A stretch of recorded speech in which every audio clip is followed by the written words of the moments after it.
നമസ്കാരം. ആരൊക്കെ ഉണ്ടെന്നറിയില്ല, ശബ്ദം കേൾക്കുന്നുണ്ടോയെന്നറിയില്ല.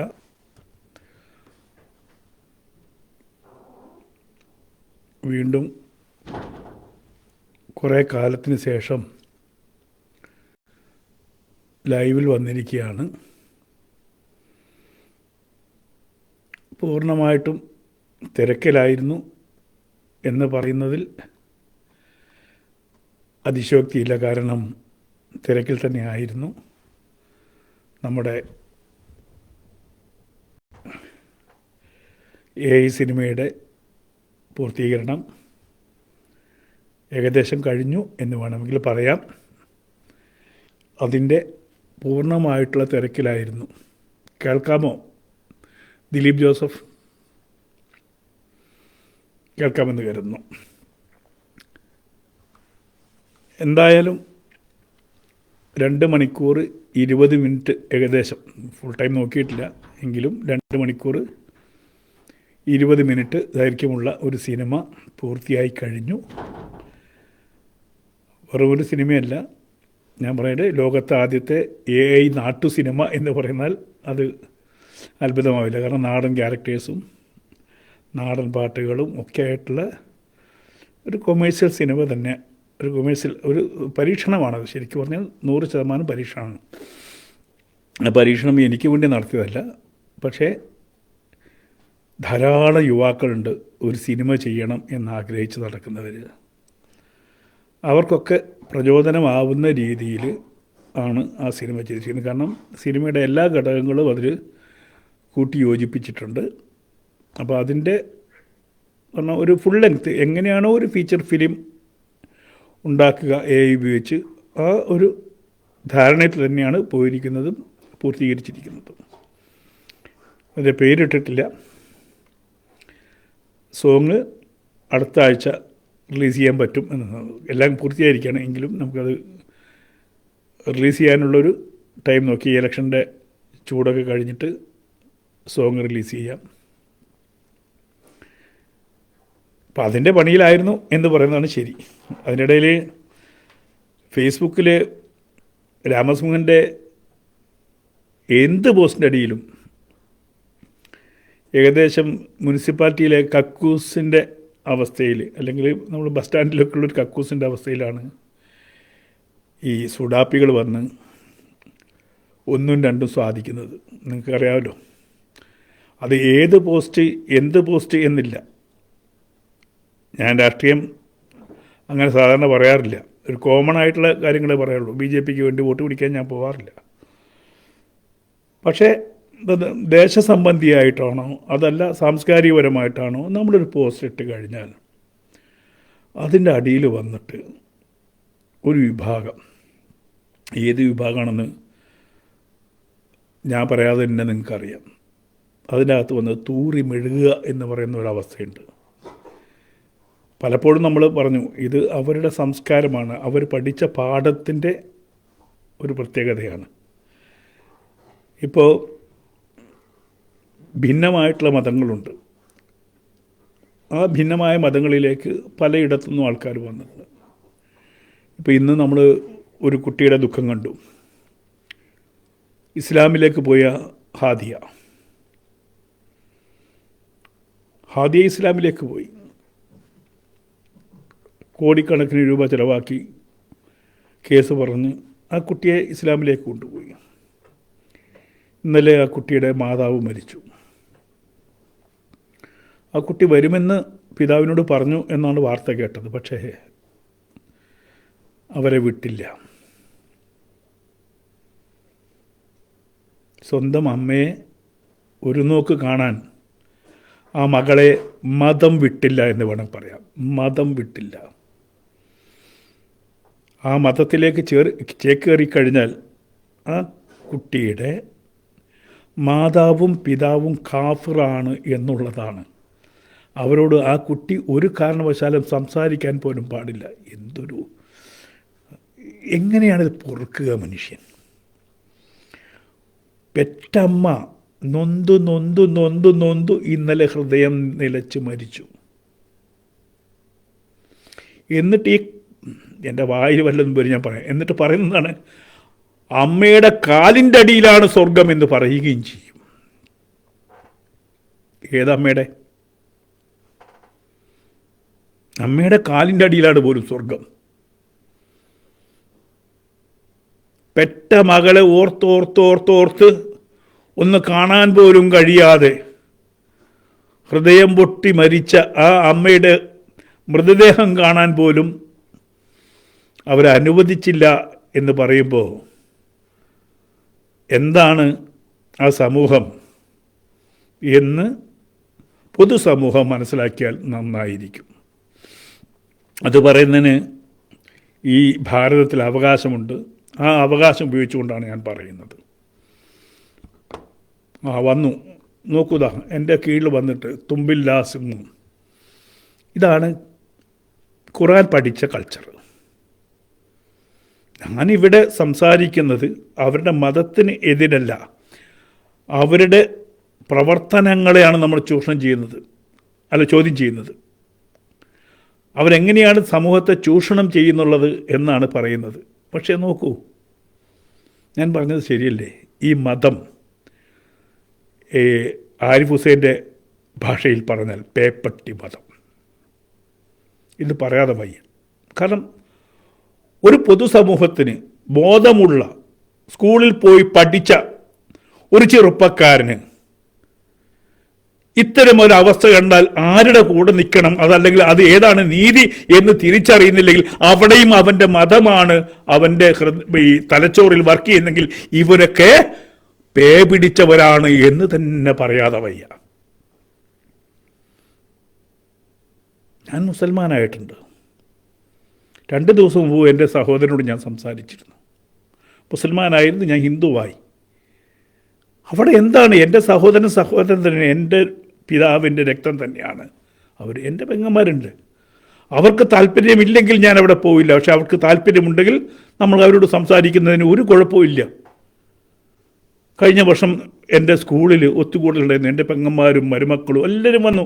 എല്ലാവരുമായിട്ട് ഞാൻ സംസാരിച്ചു. ഞാൻ ചോദിക്കട്ടെ, ഇപ്പം ഒരു മുസൽമാൻ്റെ സുഹൃത്ത് രാമകൃഷ്ണൻ, ആ രാമകൃഷ്ണനോട് സംസാരിക്കുന്നുണ്ട്, ജോസഫിനോട് സംസാരിക്കുന്നുണ്ട്. പക്ഷെ മതം വിട്ടു പോയി കഴിഞ്ഞാൽ പിന്നെ ഒന്ന് ആലോചിച്ച് നോക്കൂ, എല്ലാവരും ഉപേക്ഷിക്കണം. ഒരു പെൺകുട്ടി ആ മതത്തിലേക്ക് കടന്നു വന്നാൽ പിന്നെ അവൻ അച്ഛനില്ല, ആ കുട്ടിക്ക് അച്ഛനില്ല, അമ്മയില്ല, ആരുമില്ല. ഇത് തന്നെയാണ് നമ്മളെ കവയിത്രിയും അനുഭവിച്ചത്. ഭയം കൊണ്ട് അവരുടെ അതിർവരമ്പുകൾ ലംഘിക്കാൻ കഴിയാതെ അതിനകത്ത് കടന്ന്, ആ പർദ്ദയ്ക്കകത്ത് കടന്ന് ഞെരിപിരി കൊള്ളുകയായിരുന്നു ആ സ്ത്രീ. ചതിയിലൂടെ മതത്തിലേക്ക് കൊണ്ടുപോയി. അത് പച്ചയ്ക്ക് വിളിച്ചു പറഞ്ഞിട്ടും അതിൻ്റെ ഭാഗമായിരുന്ന നേതാവ് ഒരു കേസിനോ ഒരു ഗുണ്ടാമണ്ടിക്കോ പോയില്ല, സഹിച്ചു. ഇല്ലേ? ആലോചിച്ച് നോക്കൂ, ആ കവയിത്രി എത്ര വേദനയോടെയാണ് എപ്പോഴും പുണർന്നിരുന്ന, തൻ്റെ കൂടെ കൊണ്ടു നടന്നിരുന്ന കൃഷ്ണനെ ഉപേക്ഷിച്ചിട്ട് അവസാനം ഒന്നുമില്ലാതെ ഈ ലോകത്തോട് പർദ്ദയ്ക്കുള്ളിൽ വിട പറഞ്ഞു പോയി. സങ്കടകരമായിട്ടുള്ള, എന്നെ സംബന്ധിച്ച് ഞാൻ അവരെ ഇൻ്റർവ്യൂ ചെയ്തിട്ടുണ്ട്, അവരോട് മണിക്കൂറുകളോളം സംസാരിച്ചിട്ടുണ്ട്. അവരുടെ ആ നൈർമല്യം എനിക്ക് കൃത്യമായിട്ട് അറിയാവുന്നതാണ്. ഒരു സ്നേഹം കൊതിച്ച സ്ത്രീ. ഒരു ദുഃഖമാണ് നമ്മുടെ മുമ്പിൽ. ഒരു മതത്തിലേക്ക് പോകാം, പക്ഷെ ആ മതത്തിലേക്ക് പോകുന്നതോടുകൂടി ലോകത്തുള്ള സർവ്വബന്ധങ്ങളും അവസാനിപ്പിച്ച് അവർ മതിൽക്കെട്ടിനകത്ത് ജീവിക്കണമെന്ന് പറയുന്നത് എത്ര ക്രൂരമാണെന്ന് ആലോചിച്ച് നോക്കൂ. ആ വേദന. ഇപ്പം നമ്മളൊരു സൊസൈറ്റിയിൽ ഏത് മതമായിക്കോട്ടെ, ഇപ്പം എൻ്റെ മതത്തെ കുറ്റം പറഞ്ഞാൽ തിരിച്ചു പറയാനുള്ള അവകാശം എനിക്കുണ്ട്. എൻ്റെ മതത്തെ കുറ്റം പറയുമ്പോൾ ഞാൻ അതിനെ തിരിച്ചു പറയുമ്പോൾ ഇവർക്കെങ്ങനെയാണ്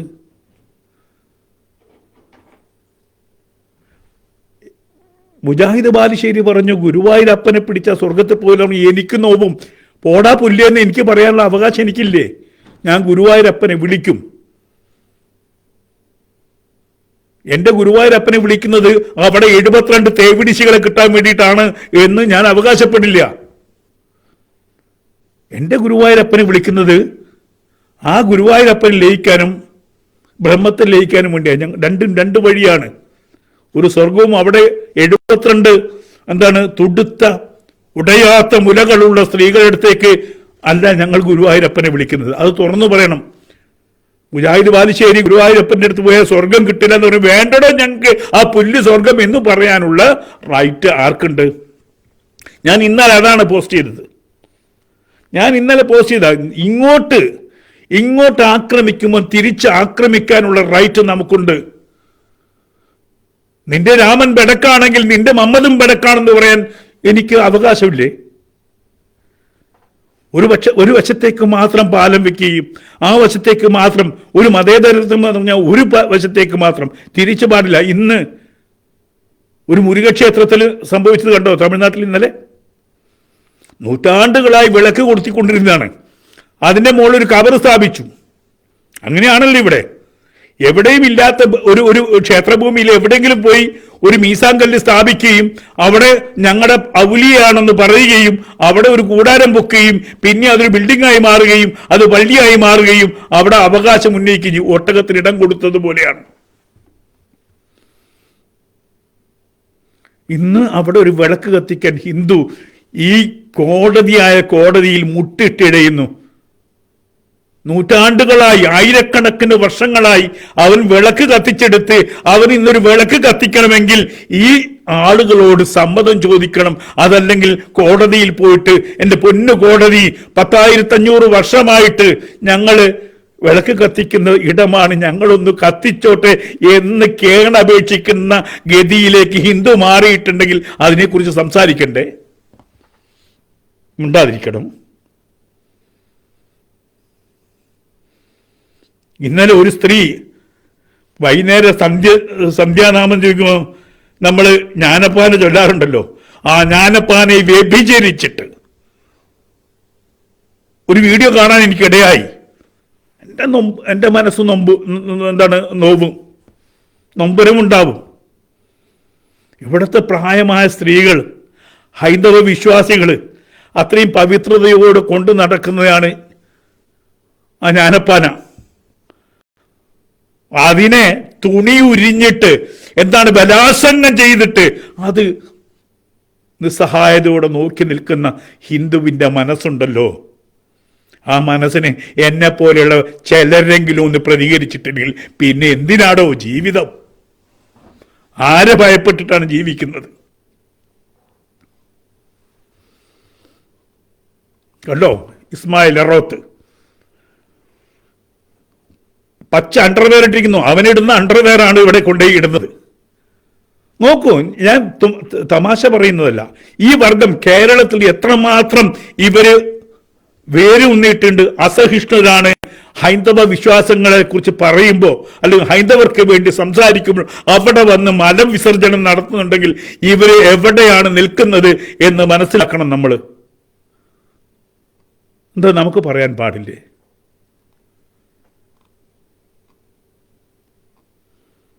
അവരുടെ സ്നേഹം കാപട്യം തന്നെയാണ്.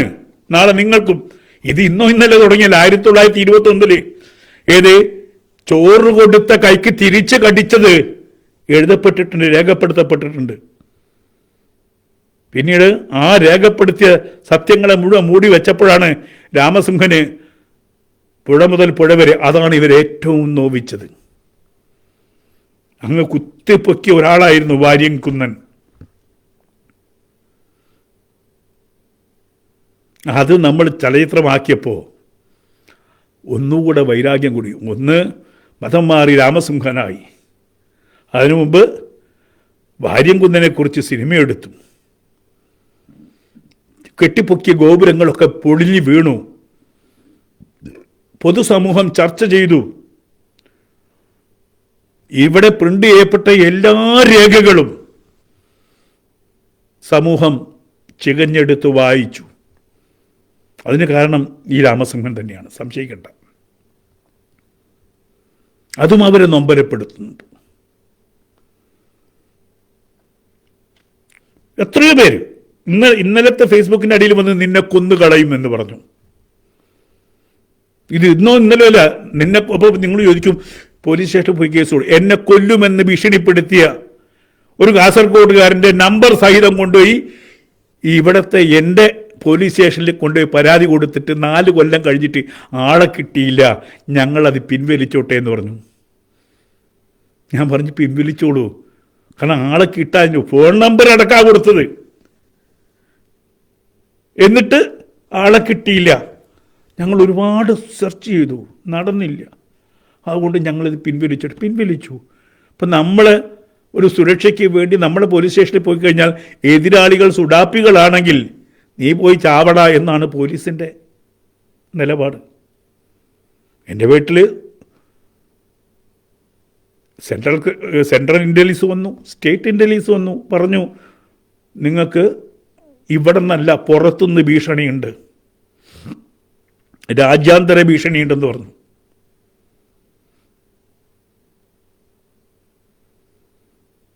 എനിക്ക് മാത്രമല്ല, ആരിഫ് ഹുസൈനുണ്ട്, ലിയാഖത്ത് അലിക്ക് കാണും, ജാമിദ ടീച്ചർക്കുണ്ട്. എത്ര പ്രാവശ്യം കൊല്ലാൻ ശ്രമിച്ചു. ഞങ്ങൾക്കറിയാം കൊല്ലപ്പെടുമെന്ന്, അവസരം ഒത്തു കിട്ടിയാൽ തട്ടുമെന്ന് ഞങ്ങൾക്കറിയാം. അതറിഞ്ഞുകൊണ്ട് തന്നെയാണ് പറയുന്നത്. വിലക്ക് വാങ്ങാൻ ശ്രമിച്ചിട്ടുണ്ട്. വിലക്കെടുക്കാൻ പറ്റാതെ വരുമ്പോൾ പിന്നെ രണ്ടാമത്തെ ചോയ്സ് കൊല്ലൽ. മുഹമ്മദ് എന്ന നാമം എഴുതുക മാത്രം ചെയ്തു. പി.ടി. കുഞ്ഞുമുഹമ്മദിൻ്റെ ഒരു സൃഷ്ടിയിലെ ഒരു പേരെടുത്ത് കുട്ടികളോട് ഒരു ചോദ്യം ചോദിച്ചു. അതിനാണ് ജോസഫ് മാഷ കൈ പോയത്. കൈ മാത്രമല്ല, കുടുംബം മുഴുവൻ ശിഥിലമായിപ്പോയി. ഇതൊക്കെ പറയാൻ പാടില്ല. അപ്പോഴത്തേക്കും അവിടെ കൊന്നില്ലേ, ഇവിടെ കൊന്നില്ലേ, പശു പശു പശു പശു പശു എന്ന് പറഞ്ഞു വരും. ഈ പശു എന്ന് പറഞ്ഞു വരുന്ന ആള് കഴിഞ്ഞ മാസം ഡൽഹിയിൽ ചിതറിപ്പോയ മനുഷ്യരെക്കുറിച്ച് ഒരക്ഷരം മിണ്ടില്ല. ഒന്നുകിൽ മതം മാനവീയതയ്ക്കനുസരിച്ച് മാറണം, എന്നിട്ട് നമ്മൾ പറയുന്ന കാര്യങ്ങളിൽ കാര്യമുണ്ടെന്ന് മനസ്സിലാക്കി സ്വയം തിരുത്തണം. ജിഹാദിനെ വെള്ളപൂശാൻ വേണ്ടി ആരെയൊക്കെ വിലയ്ക്ക് വാങ്ങിച്ചാലും ജിഹാദ് എന്താണെന്ന് ഈ ലോകത്തിനറിയാം. ഏതൊക്കെ തരം ജിഹാദുണ്ട്. അവനവൻ്റെ ഉള്ളിലുള്ള ജിഹാദ്, മറ്റ് ജിഹാദുകൾ. പക്ഷെ അതിൽ പരമപ്രധാനമായ ജിഹാദ് എന്താണ്? ഈ രാജ്യം അള്ളാഹുവിൻ്റേതാക്കുക എന്നുള്ളതാണ്. അല്ല എന്ന് ഇവിടെ ആര് സമർത്ഥിച്ചാലും ശരി, അതാണ് ഇസ്ലാമിൻ്റെ അവസാനത്തെ വാക്ക്. ഈ രാജ്യം അള്ളാഹുവിൻ്റേതായിത്തീരുക. ഇത് ഞാൻ രാമസിംഹനായിട്ട് കുറച്ച് വർഷങ്ങളാവുന്നുള്ളൂ. അതുവരെയും ഞാൻ പഠിച്ചതും ഞാൻ കേട്ടതും ഇത് തന്നെയാണ്. ഞാൻ കൊതിച്ചതും ഇത് തന്നെയായിരുന്നു. ആരിഫ് ഹുസൈൻ പറയുന്നവരെ ഞങ്ങളൊക്കെ ജിഹാദികളായിരുന്നു, ജിഹാദ് കൊതിച്ചവരായിരുന്നു. പക്ഷെ അതിൽ നിന്ന് ആ കോൺക്രീറ്റ് പാളി പൊട്ടിച്ച് കളഞ്ഞിട്ട് സുഷിരമിട്ട കുറച്ച് എയർ കയറ്റി വിട്ടപ്പോൾ ഇവിടെ ഈ ആരിഫ് ഹുസൈൻ എപ്പോഴും പറയുന്ന പൊട്ടൻഷ്യൽ ജിഹാദികൾ, ആ ജിഹാദികളാണ് ഇവിടെ വരുന്നത്. ആ ജിഹാദികളാണ് നമ്മുടെ മുമ്പിൽ വന്നിട്ട് പച്ചയ്ക്ക് കാഷ്ടിക്കുന്നത്.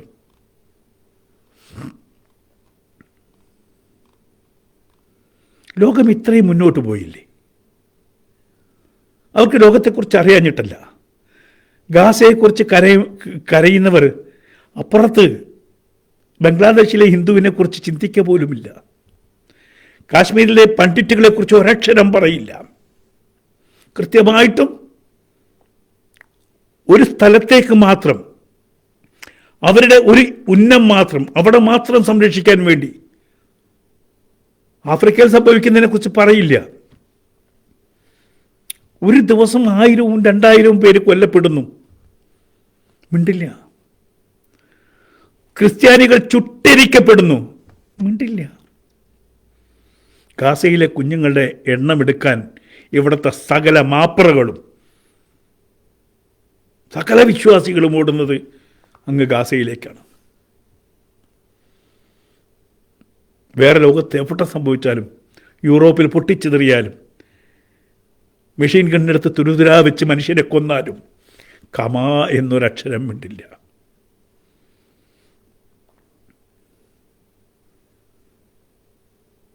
ലെബനാൻ ക്രിസ്ത്യൻ രാജ്യമായിരുന്നു, ഈജിപ്ത് ക്രിസ്ത്യൻ രാജ്യമായിരുന്നു. ഇതൊക്കെ എങ്ങനെയാണ് ഇപ്പോൾ ഇസ്ലാമിക രാജ്യമായി മാറിയത് എന്നുള്ള ചരിത്രം ഒന്ന് പഠിക്കാൻ ശ്രമിക്കണം. അഭയം കൊടുത്തിടത്തെല്ലാം ഇന്ന് തീവ്രവാദമാണ്. യൂറോപ്പിൽ പൊറുതിമുട്ടിയിരിക്കുകയാണ് മനുഷ്യർ. ഈ വിദ്യാഭ്യാസമുള്ള, ഇവിടെ ഡിഗ്രി കഴിഞ്ഞ, എൻജിനീയറിംഗ് കഴിഞ്ഞ, നേരത്തെ പറഞ്ഞില്ല, വൈറ്റ് കോളർ ടെററിസം വരെ എത്തി നിൽക്കുന്നു. അപ്പോൾ വിദ്യാഭ്യാസത്തിൻ്റെ കുറവല്ല.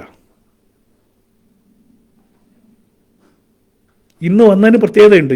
എനിക്ക് വേണ്ടി വോട്ട് ചോദിക്കാൻ വേണ്ടി വന്നതാണ്. പല സ്ഥാനാർത്ഥികളെ എന്നെ വിളിച്ചു ചോദിച്ചു, ഒരു വീഡിയോ ഇട്ട് തരാമെന്ന്. ഞാൻ വീഡിയോ ഇട്ട് കൊടുത്തില്ല. കാരണം ഞാൻ വീഡിയോ ഇട്ടാൽ ചിലപ്പോൾ ആ സ്ഥാനാർത്ഥികളെ അവർക്ക് ബുദ്ധിമുട്ടുണ്ടാവുമെന്ന് എനിക്കറിയാം. പുറത്തുനിന്നല്ല, അകത്തുനിന്ന് തന്നെ ബുദ്ധിമുട്ടുണ്ടാവും. നിങ്ങളിതിനെ രാമസിംഹൻ്റെ വീഡിയോ വാങ്ങിച്ചത് എന്ന് ചോദിക്കും. കാരണം രാമസിംഹൻ ഇങ്ങനെ കുറച്ച് കൂടുതൽ ഹൈന്ദവ പക്ഷത്താണ്. അപ്പോൾ രാമസിംഹൻ്റെ വീഡിയോ ഒക്കെ വാങ്ങിച്ചു കഴിഞ്ഞാൽ കിട്ടാവുന്ന ഇസ്ലാമിക വോട്ട് എന്തിനാണ് നശിപ്പിക്കുന്നത് എന്നൊക്കെ ചോദിക്കും. ഞങ്ങൾക്ക് ഇസ്ലാം വോട്ടും വേണ്ടേ? ഇസ്ലാമിക വോട്ട് കിട്ടിയിട്ടില്ലെങ്കിൽ തോറ്റുപോകില്ല, അല്ലെങ്കിൽ ജയിക്കും, ഉറപ്പായിട്ടും കിട്ടും, ജയിക്കും. അതാണല്ലോ മതേതരത്വം. അതെല്ലാവർക്കും ഉണ്ട്. പക്ഷേ ഞാൻ എൻ്റെ പക്ഷത്തിന് വേണ്ടി വോട്ട് ചോദിക്കും. എനിക്ക് വേണ്ടി എന്ന് പറഞ്ഞാൽ ഭാരതത്തിന് വേണ്ടിയിട്ട്, ഭാരതത്തിന് വേണ്ടിയാണ് ഞാൻ വോട്ട് ചോദിക്കുന്നത്. അത് ഈ പറയുന്ന തീവ്രവാദികളുടെ കയ്യിലേക്ക് പോകരുത്. ഈ പറയുന്ന തീവ്ര നിലപാടുകാരോട്ട് ആരൊത്ത്, അത് CPM ആയിക്കോട്ടെ, BJP ആയിക്കോട്ടെ, ആരായാലും ശരി, ഈ തീവ്രവാദികളുടെ സ്ഥാനാർത്ഥികൾക്ക് വോട്ട് ചെയ്യരുത്. അവർക്ക് തിരിച്ചറിവുണ്ടാവണം.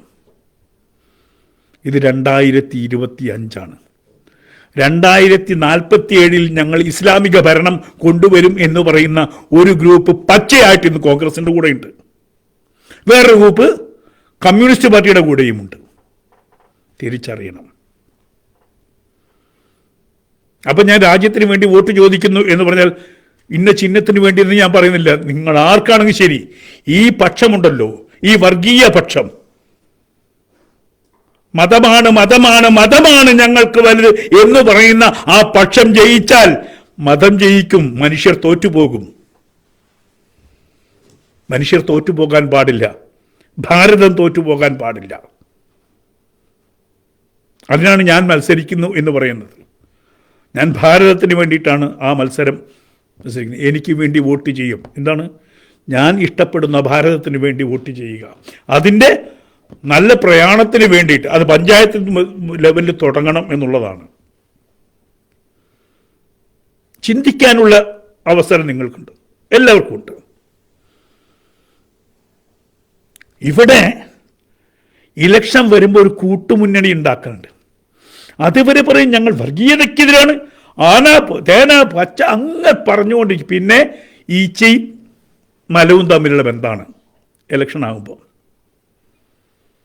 ഈ വർഗീയ നിലപാടുകാരും ഈ പറയുന്ന കമ്മ്യൂണിസ്റ്റ്, പിന്നെ കോൺഗ്രസ്, ഞങ്ങൾ വർഗീയതയ്ക്കേ അനുകൂലമല്ല എന്ന് പറഞ്ഞിട്ട് ഇപ്പം പച്ച അണ്ടർവെയർ ചുവപ്പുകാരനുമുണ്ട്, ചുവപ്പിൻ്റെ അണ്ടർവെയർ പച്ചയ്ക്കുമുണ്ട്. ഇവിടെ തൂക്കിയിട്ട് കണ്ടില്ലേ, ഇസ്മായിൽ ഇറോത്തൊക്കെ തൂക്കിയിടുന്ന അണ്ടർവെയർ, പച്ച അണ്ടർവെയർ.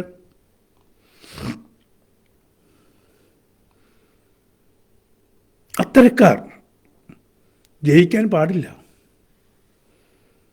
ചിലയിടങ്ങളിൽ അവർ ഭൂരിപക്ഷമുള്ള ഇടങ്ങളിൽ അവർ ജയിക്കും, ഒന്നും ചെയ്യാൻ പറ്റില്ല.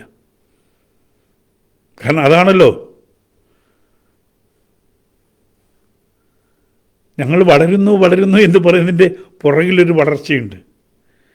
ചില കോണുകളിൽ ഒരുമിച്ച് നിന്ന് അവിടെ ഇനി ഒരു കമ്പയിലൊരു തുണി ചുറ്റി വെച്ചാലും ഒരു കലം കമത്തി വെച്ചാലും അത് ജയിക്കുന്ന നിലപാടുണ്ട്.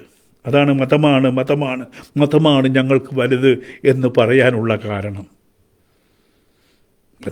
മതമാണ് ഞങ്ങൾക്ക് എന്ന് പറയാനുള്ള കാരണം. അപ്പോൾ തിരിച്ചും നമുക്കും മതമാണ് ഞങ്ങൾക്കും മതമില്ലേ എന്ന് ചോദിക്കണ്ടേ? പറയാനുള്ള അവകാശം എല്ലാവർക്കും ഒരുപോലെ തന്നെയാണ്. പച്ചയായിട്ട് പറഞ്ഞതാണ്. ഞങ്ങളുടെ സമൂഹത്തിന് വേണ്ടിയാണ്. അപ്പോൾ ഹൈന്ദവ സമൂഹത്തിന് വേണ്ടി ആരെങ്കിലുമൊക്കെ വേണ്ടേ? ക്രിസ്ത്യൻ സമൂഹത്തിന് വേണ്ടി ആരെങ്കിലുമൊക്കെ വേണ്ടേ? വേണമല്ലോ. നിങ്ങൾ മതം കൊണ്ട് സമൂഹത്തെ ഡിവൈഡ് ചെയ്യുകയാണെങ്കിൽ അതേ ഡിവിഷൻ്റെ അവകാശം എല്ലാവർക്കും ഉള്ളതല്ലേ? ഒരു കൂട്ടർക്ക് മാത്രം പതിച്ചു നൽകിയിട്ടുണ്ടോ ആ അവകാശം? ഞാനിത് നമ്മൾ വർഗീയത പറയുന്നു. ഞങ്ങൾ വർഗീയത പറയുന്നത് ഞങ്ങളെല്ലാ മുസ്ലിങ്ങളെയല്ല പറയുന്നത്. അത് തീവ്ര നിലപാടുകാരെയാണ്. പക്ഷെ ആ തീവ്ര നിലപാടുകാരെ എല്ലാ മുസ്ലിങ്ങളും മൗനം കൊണ്ട് കെട്ടിപ്പിടിക്കുന്നുണ്ട്. ഞാൻ മുസൽമാനായിരുന്നപ്പോഴും സംസാരിച്ചിട്ടുണ്ട്. മുസൽമാനായിരുന്നപ്പോഴും ഞാൻ ഈ തീവ്ര നിലപാടുകൾക്കെതിരെ സംസാരിച്ചിട്ടുണ്ട്. ഞാൻ ഹിന്ദു ആയി കഴിഞ്ഞപ്പോഴാണ് ജനം ടി വിയിൽ ഞാൻ വരാത്തത്. അതുവരെ ഞാൻ ജനം ടി വിയിൽ, ഞാൻ ഹിന്ദു ആവുന്നതിൻ്റെ തലയാഴ്ചയിലും ജനം ടി വിയിലുണ്ടായിരുന്നു. ഹിന്ദു ആയി കഴിഞ്ഞപ്പോൾ പിന്നെ ജനം ടി വിക്ക് എന്നെ വേണ്ട എന്നായി. സത്യമാണത്. കാരണം പിന്നെ അവർക്ക് ആവശ്യമില്ല. ഇസ്ലാം പക്ഷത്ത് നിന്ന് അവരെ പറയാനുള്ള ഒരു പക്ഷമാണത്. അതുകൊണ്ട് അങ്ങനെയുള്ള ആൾക്കാർ മതി. ഇപ്പം ധാരാളമാണ്. നല്ല ഉഗ്രനാളെയാണ് കിട്ടിയിരിക്കുന്നത്. ഇപ്പം ആരിഫ് ഹുസൈൻ ഉണ്ടല്ലോ. കറക്റ്റാണ് ചോയ്സ്. ഞാൻ ഹിന്ദു ആയതോടുകൂടി തന്നെ എനിക്ക് ഹിന്ദു പക്ഷം പറഞ്ഞാൽ മതി. അതിൽ യാതൊരു നീക്കുപോക്കുമില്ലാതെ എനിക്ക് സംസാരിക്കാം. അതിനാണല്ലോ ഹിന്ദു ആയത്.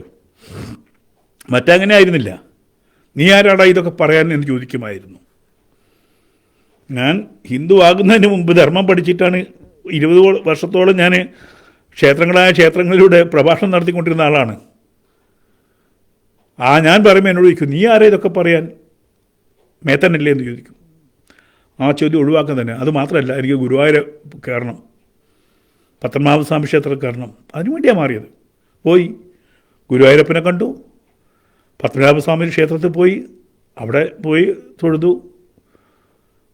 പൂജകൾ നടത്തി. അതിനുവേണ്ടി തന്നെ. ഇനി മാറിയില്ലായിരുന്നുള്ള കുഴപ്പം എന്താ അറിയോ?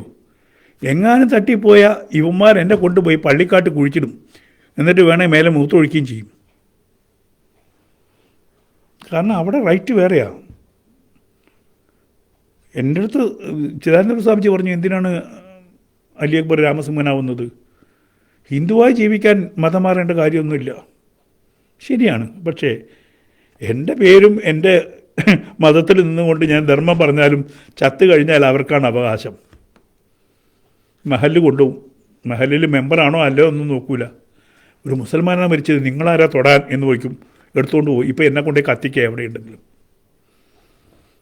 ഇപ്പം എന്നെ കത്തിക്കാം.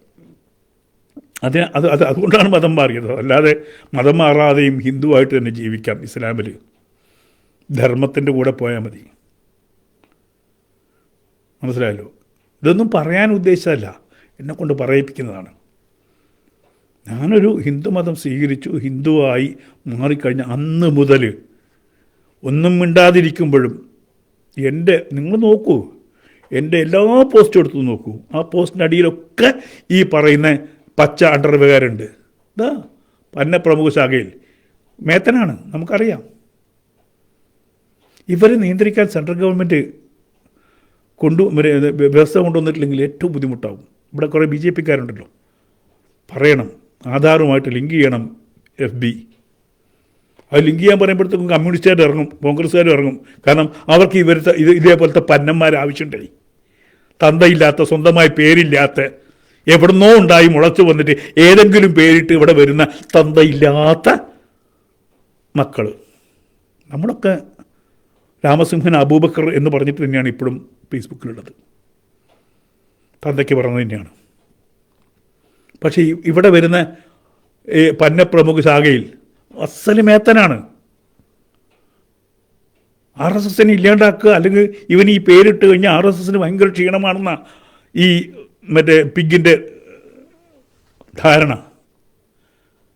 ഏതോ ചിലപ്പോൾ അങ്ങനെ ആയിരിക്കുമല്ലോ, ഏതെങ്കിലും സംഖ്യ പോയിട്ട് വീട്ടിൽ കയറിയിട്ട്, അങ്ങനെയൊക്കെ നമുക്ക് പറയാൻ പാടുണ്ടല്ലേ, ചിലപ്പോൾ അങ്ങനെ ഉണ്ടാവും. ആ വൈരാഗ്യം തീർക്കും. സംഖ്യ വീട്ടിൽ വന്നോ തള്ള ശാഖയെ പോയോ എന്ന് ചോദിക്കേണ്ട ഒരു ഗതികേട് നമുക്കുണ്ട്. ഇങ്ങനെ പേരിട്ട് വരുന്നവരെ ചിലപ്പോൾ അതിൻ്റെ ഒരു ഫ്രസ്ട്രേഷൻ ആവും. ഇസ്മായിൽ ജീവിക്കാൻ വേണ്ടിയാണെങ്കിൽ ഇടവും പൊന്ന് സഹോദര, നല്ല മേത്തനായാൽ വയൽ പറയാൻ പോയാൽ എന്താ, നല്ല വെളിച്ചെണ്ണയും കിട്ടും, കാശും കിട്ടും. ഇസ്മായിൽ ഏറോത്തെ കിട്ടും. ഇന്ന് ജീവിക്കാൻ ഏറ്റവും നല്ല മാർഗം ഒരു മുസ്ലിയായിട്ട് മാറുക. ഇസ്ലാമിൻ്റെ നല്ല തൊടുത്ത മാറിടമുള്ള പെണ്ണുങ്ങൾ, അവിടെ നല്ല പുഴയൊഴുകുന്നുണ്ട്. എന്ത് ജാതി പുഴയാണ്, നല്ല കള്ളിൻ്റെ പുഴയാണ്, ആ കള്ളിൻ്റെ പുഴ. ഇങ്ങനെ പ്രസംഗിച്ച ലക്ഷങ്ങൾ കിട്ടുള്ളൂ. ഇസ്മായിലെ റോത്തെ അല്ലേ ഏറ്റവും നല്ലത്? ഇസ്രായേലി തന്നെയാണ് ശരി. അവനവൻ്റെ രാജ്യത്തിനെ സംരക്ഷിക്കാൻ, അവനവൻ്റെ രാജ്യത്തെ സംരക്ഷിക്കാൻ പോകുന്നത്.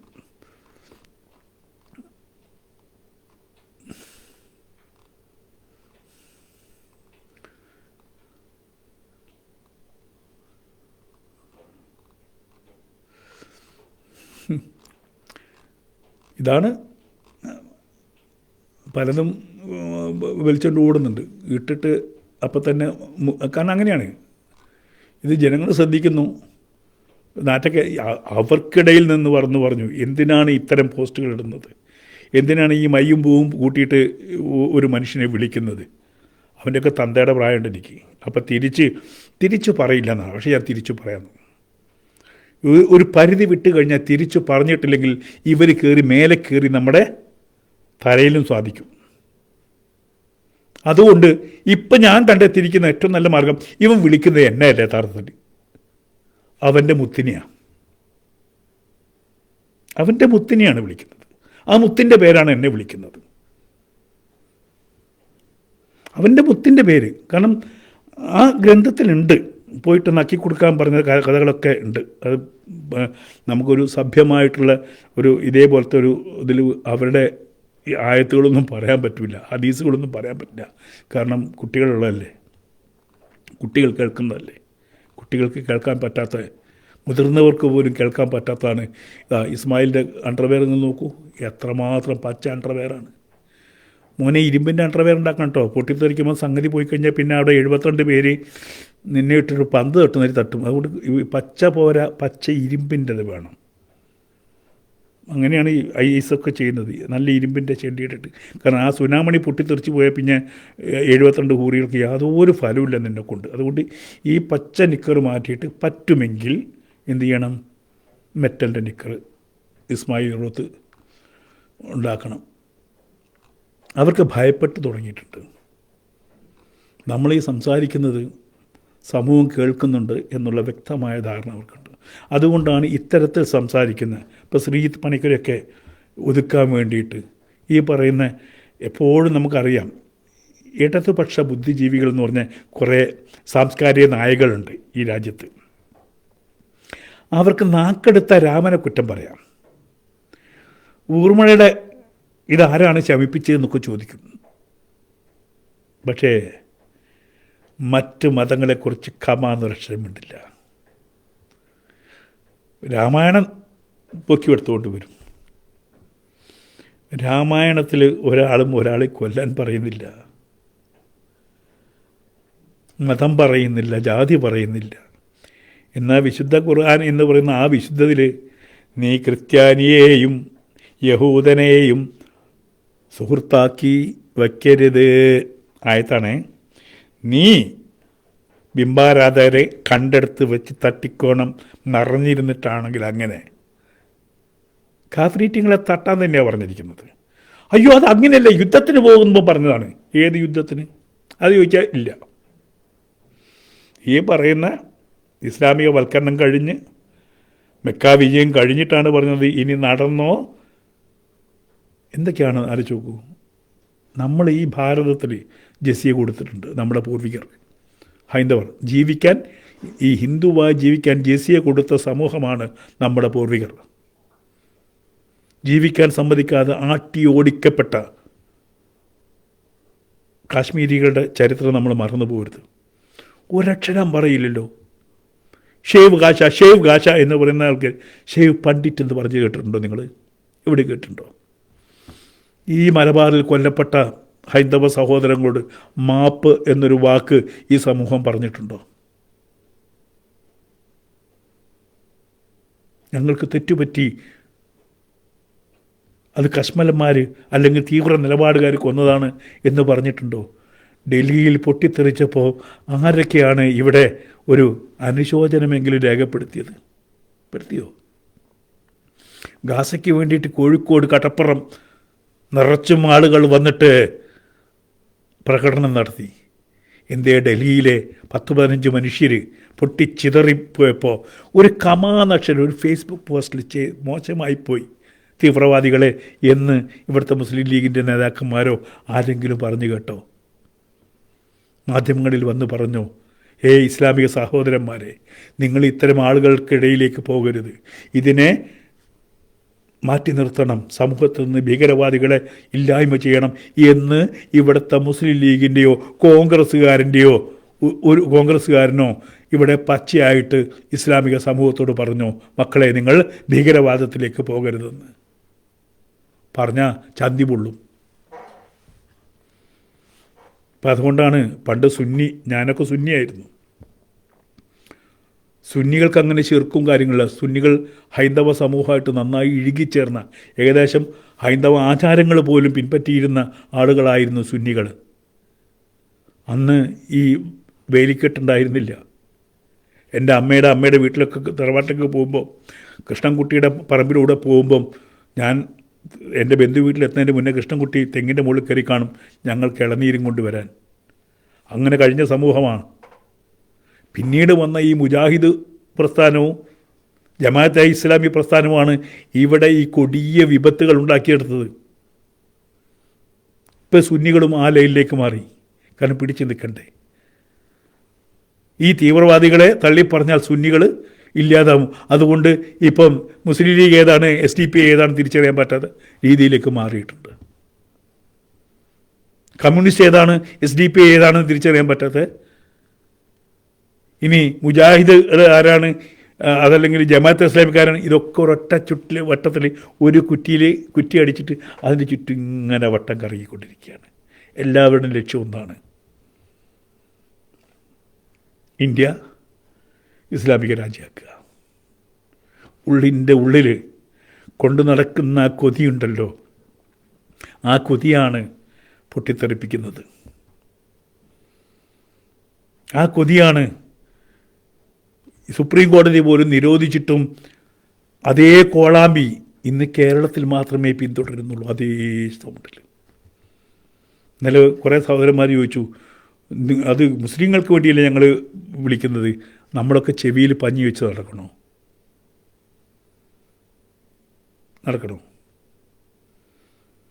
പക്ഷേ കോടതി പോലും നമ്മുടെ കൂടെ നിൽക്കില്ല. മനുഷ്യാവകാശം എല്ലാവർക്കും ഉള്ളതാണ്. ഒരു പള്ളിയുടെ അടുത്തൊരു വീടുണ്ടെങ്കിൽ ആ വീട്ടുകാരന് ഉറങ്ങാൻ പറ്റുമോ? ഭാരതത്തിൽ ജീവിക്കുന്ന എല്ലാവർക്കും ഒരേ അവകാശമാണ്. അതേസമയത്ത് വൈകുന്നേരം അമ്പലത്തിൽ കൃഷ്ണ കൃഷ്ണ മുകുന്ദ ജനാർദ്ദന കൃഷ്ണ ഗോവിന്ദ നാരായണ ഹരേ എന്നൊന്ന് വെച്ച് നോക്കിയേ. SAമാൻ അപ്പം വരും. ആരോട് ചോദിച്ചില്ല വെച്ചത്? നിങ്ങൾക്ക് അതിനുള്ള അവകാശമില്ല. ഇത് ശബ്ദശല്യമാണ്. അമ്പലത്തിലെ സ്പീക്കർ സെറ്റും ആംപ്ലിഫയറൊക്കെ എടുത്തുകൊണ്ടുപോയി പോലീസ് സ്റ്റേഷനിൽ വയ്ക്കും. കാരണം അവിടെ വിളിക്കുന്നത് കൃഷ്ണ കൃഷ്ണ മുകുന്ദ ജനാർദ്ദനാണ്. എന്നാൽ അപ്പുറത്തോട്ട് അല്ലാഹു അക്ബർ വിളിച്ചാൽ ഒരു കുഴപ്പമില്ല. ഒരു രാജ്യത്ത് രണ്ട് രീതിയാണ്. നമ്മളിത് പറയും, ഇത് ശരിയല്ല എന്ന് പറയും. എല്ലാവരും കൂട്ടി യോജിച്ച് പോകുന്ന ഒരിടത്ത് ഇങ്ങനെ ഒരു പള്ളിയല്ല. ഇപ്പം ഞാൻ നിൽക്കുന്നിടത്ത് 3 പള്ളിയാണ്. 3 പള്ളിയിൽ നിന്ന് ഒരു സമയത്ത് ഒരു മിനിറ്റ് 2 മിനിറ്റ് ഗ്യാപ്പിൽ 3 പള്ളിയിൽ നിന്ന് ഒരുമിച്ചാണ്. അതിൻ്റെ കൂടെ എൻ്റെ 6 പട്ടിയും. എന്നാ പറയുക, കാരണം ഇത് എല്ലാവരും ഒറ്റ 50-100 മീറ്റർ വ്യത്യാസത്തിലാണ്. ബാങ്കിന് വ്യത്യാസമില്ല, ഒരേ ബാങ്ക്. സുന്നി പള്ളിയിൽ നിന്നും വിളിക്കണം, മുജാഹിദ് പള്ളിയിൽ നിന്നും വിളിക്കണം, സലഫി പള്ളിയിൽ നിന്നും വിളിക്കണം. 3 പള്ളിയിൽ നിന്നും വിളിച്ചാലേ മുസ്ലിങ്ങൾക്ക്. അപ്പോൾ സുന്നിക്ക് വേറെ ട്യൂണാണോ എന്ന് എനിക്ക് അറിയില്ല കേട്ടോ. മുജാഹിദിന് വേറെ ട്യൂണാണോ എന്ന് എനിക്കറിയില്ല. വ്യത്യസ്ത ട്യൂൺ കേട്ടാൽ ചിലപ്പോൾ അറിയായിരിക്കും, ഇത് മുജാഹിദ് പള്ളിയാണ്, ഇത് സുന്നി പള്ളിയാണ്, ഇത് സലഫി പള്ളിയാണ് എന്നൊക്കെ അറിയായിരിക്കും. എനിക്കറിയില്ല. ഒരു നമസ്കാരമേ ഉള്ളൂ. ആ ഒരു നമസ്കാരത്തിന് വിളിക്കുന്നതിൽ യാതൊരു വ്യത്യാസമില്ല. ഈ പറയുന്ന വിളിക്കൊന്നും വ്യത്യാസമില്ല. പക്ഷേ 3 വിളിച്ചാലേ ശരിയാവുള്ളൂ. മുജാഹിദും ഈ പറയുന്ന ഇത് പൊതു സമൂഹം സഹിച്ചോണം. എനിക്ക് തോന്നുന്നു ഇദ്ദേഹം തന്നെയാണ് കോടതി പോയപ്പോൾ കോടതി ഓടിച്ചു, നിങ്ങൾ പഞ്ഞി വെച്ചോളാൻ പറഞ്ഞു. കോടതിക്ക് അത്രയേ ഉള്ളൂ. എന്നിട്ട് നമുക്കൊരു ഇത് തരും. എല്ലാവർക്കും ഈ അവകാശമുണ്ട്, പക്ഷെ അത് പ്രയോഗിക്കാൻ പാടില്ല എന്നുള്ള. അതാണ് ഇന്നലെ തമിഴ്നാട്ടിൽ കണ്ടത്. അവിടെ ഹിന്ദുവായി ജീവിക്കാനും ഹിന്ദുവിൻ്റെ ക്ഷേത്രത്തിൽ വിളക്ക് തെളിയിക്കാനുള്ള അവകാശം ഹിന്ദുവിനുണ്ട്. പക്ഷെ അത് സമ്മതിച്ചു കൊടുക്കില്ല. സ്റ്റാലിൻ ഹിന്ദു വിരുദ്ധനാണ്. ഇവിടെ ഒന്ന് ആലോചിച്ച് നോക്കൂ, ശബരിമലയിലെ സ്വർണം ആരാ കൊണ്ടുപോയത്? കമ്മ്യൂണിസ്റ്റ് ആരാണ്? ഹിന്ദു വിരുദ്ധനാണ്. കാരണം കമ്മ്യൂണിസ്റ്റ് ആശയത്തിൻ്റെ ഏറ്റവും അടിസ്ഥാനപരമായി നിൽക്കുന്ന മുദ്രാവാക്യം എന്താണ്?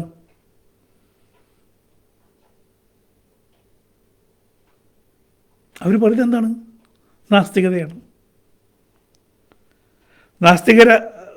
കമ്മ്യൂണിസ്റ്റിൻ്റെ അടിസ്ഥാന ഘടകമാണ്. ഒരു അമ്പലം പോയാൽ അത്രയും ആൾക്കാർ നന്നായി എന്ന് പറയുന്നത് വിശ്വസിക്കുന്ന ആൾക്കാരാണ്. പഴയ മുദ്രാവാക്യങ്ങൾ കുറേ ഉണ്ട്. ഇപ്പം നമ്മൾ പറയുമ്പോൾ നമ്മൾ ചങ്ക് പൊട്ടും. ഒന്ന് ആലോചിച്ച് നോക്കൂ, ആ ഏറ്റവും പരിപാവനമായിട്ട് ഹിന്ദു കൊണ്ട് നടക്കുന്ന ആ ക്ഷേത്രത്തിലെ തങ്കം കട്ടുകൊണ്ടുപോയത് ഹിന്ദുവാണ്. ക്രിസ്ത്യാനിയോ മുസൽമാനോ അല്ല, ഹിന്ദുവാണ്. പക്ഷെ അവൻ കമ്മ്യൂണിസ്റ്റുകാരനാണ്. അവിടെ വ്യത്യാസം. ഹിന്ദുവാണ്, പക്ഷേ അവൻ കമ്മിയാണ് എന്നുള്ളതാണ്. അവരെ ജയിപ്പിക്കണോ? ചിന്തിക്കുക. അവരെ ജയിപ്പിക്കണം. ഈ ഭഗവാന്റെ സ്വർണ്ണം അടിച്ചു കൊണ്ടുപോയിട്ട് ഇപ്പോഴും അന്വേഷണം നേരായ വഴിക്കാണെന്ന് ഞാൻ വിശ്വസിക്കുന്നില്ല. ഇന്ന് ഒരു സുപ്രീം കോടതി വിധി കണ്ടു. എവിടെയാണ്? 2 കോപ്പറേറ്റീവ് സൊസൈറ്റിയിൽ സൂക്ഷിച്ച് വച്ചിരിക്കുന്ന അമ്പലത്തിൻ്റെ പണം വിട്ടുകൊടുക്കണമെന്ന് പറഞ്ഞിട്ട്. ഇവിടുത്തെ പള്ളിയുടെ പണം, ക്രിസ്ത്യൻ പള്ളിയുടെ പണം ഏതെങ്കിലും സർക്കാരിൻ്റെ ഇഷ്ടത്തിന് കൈകാര്യം ചെയ്യാൻ പറ്റുന്നുണ്ടോ? അവരുടെ കോപ്പറേറ്റീവ് ബാങ്കിലിട്ടിട്ട് അമ്പലത്തിന് ഉണ്ടോ? ഇല്ലല്ലോ. അപ്പം മുസൽമാൻ്റെ സമ്പത്ത് സൂക്ഷിക്കാം, അവൻ്റേതല്ലാത്ത സമ്പത്ത് പിടിച്ചെടുക്കുകയും ചെയ്യാം വഖഫിൻ്റെ പേരും പറഞ്ഞ്. ക്രിസ്ത്യാനിയുടെ സമ്പത്ത് സൂക്ഷിക്കാം, അവരുടെ അതാത് സഭയുടെ ബാങ്ക് അക്കൗണ്ടിലിടാം. ഹിന്ദുവിൻ്റെ കാശ് എങ്ങോട്ടാണ്? ഇതേപോലെ സ്വർണമാക്കി കൊണ്ട് ഉരുപ്പടിയാക്കി വെച്ചിട്ട് കിലോ കണക്കിന് സ്വർണം മാത്രമല്ല പോയത്, അവിടെ പലതും പോയിട്ടുണ്ട്. മിണ്ടാതിരിക്കുക. ഭഗവാന്റെ ഏറ്റവും വില പിടിച്ചിട്ടുള്ള രുദ്രാക്ഷം പോയി എന്ന് പറയുന്നു. പിന്നെ ഒരു മന്ത്രക്കോല് യോഗതുണ്ട്, അത് പോയി എന്ന് പറയുന്നു. അയ്യപ്പൻ തന്നെ ഒറിജിനലാണെന്ന് ഭഗവാൻ അറിയാം. അതിനും മടിക്കില്ല.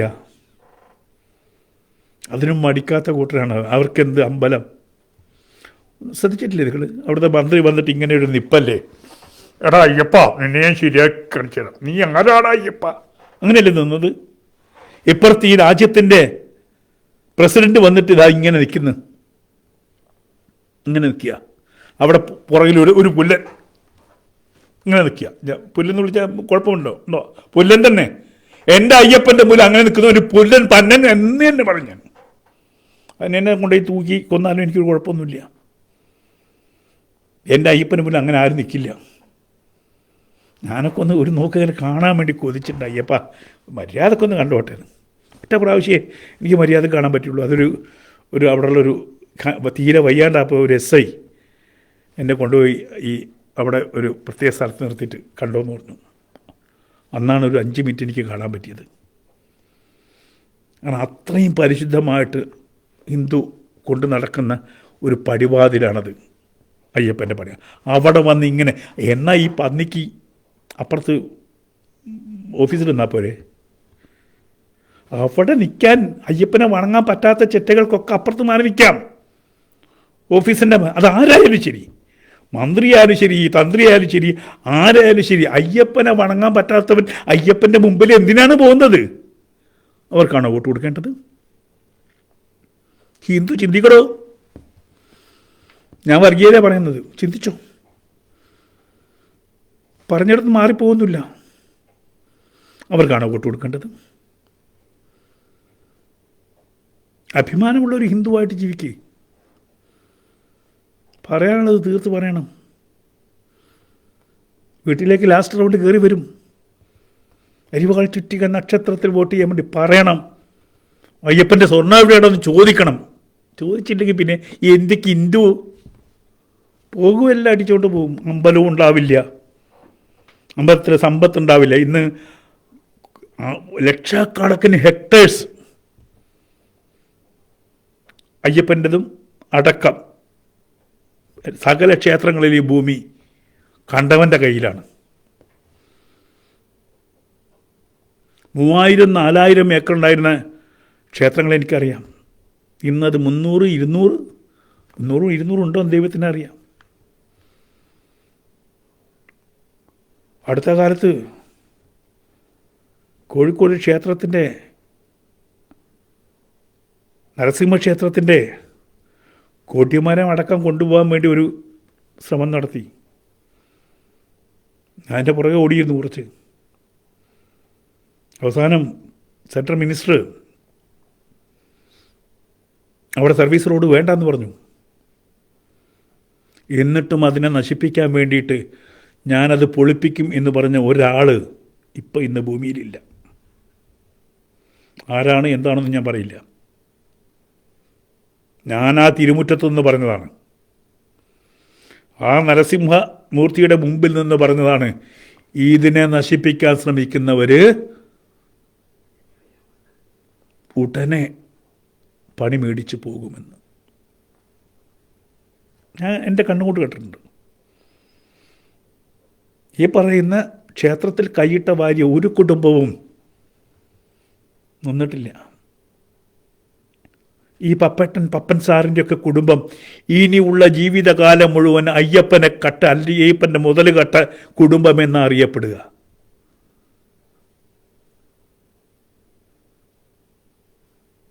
ഇപ്പം ഈ ശ്രീരാജ് കേസ് കൊടുത്തിട്ടുണ്ട് ഒരാൾക്കാർ.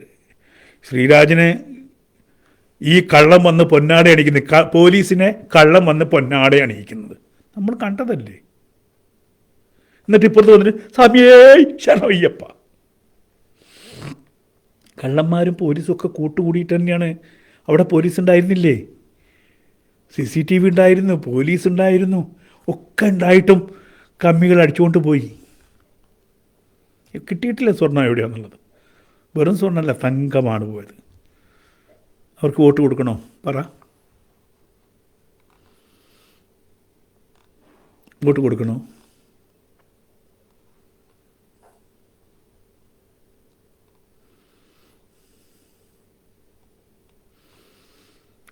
പാണ്ടിക്കാട് അവിടെ വാര്യംകുന്നിൻ്റെ പേരിൽ അവിടെ എന്തൊക്കെയോ ഉണ്ട്.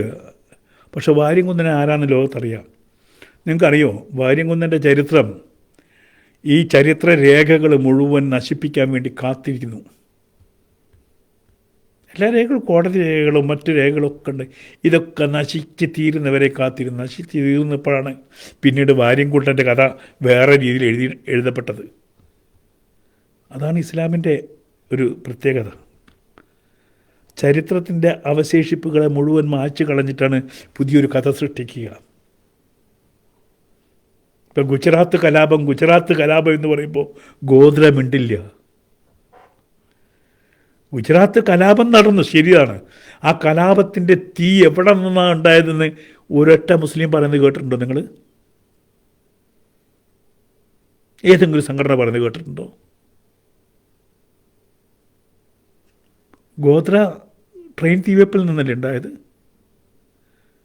ഇപ്പം ഡൽഹി കലാപത്തിൻ്റെ നിങ്ങൾ ആ വീഡിയോസ് കാണുന്നത് എവിടെ? ഇപ്പം ഡൽഹി കലാപത്തെ സംബന്ധിച്ചോളം ഒരൊറ്റ വീഡിയോസും ഇവിടുത്തെ ഒരു മാപ്ര ചാനലും പുറത്തു വിട്ടിട്ടില്ല.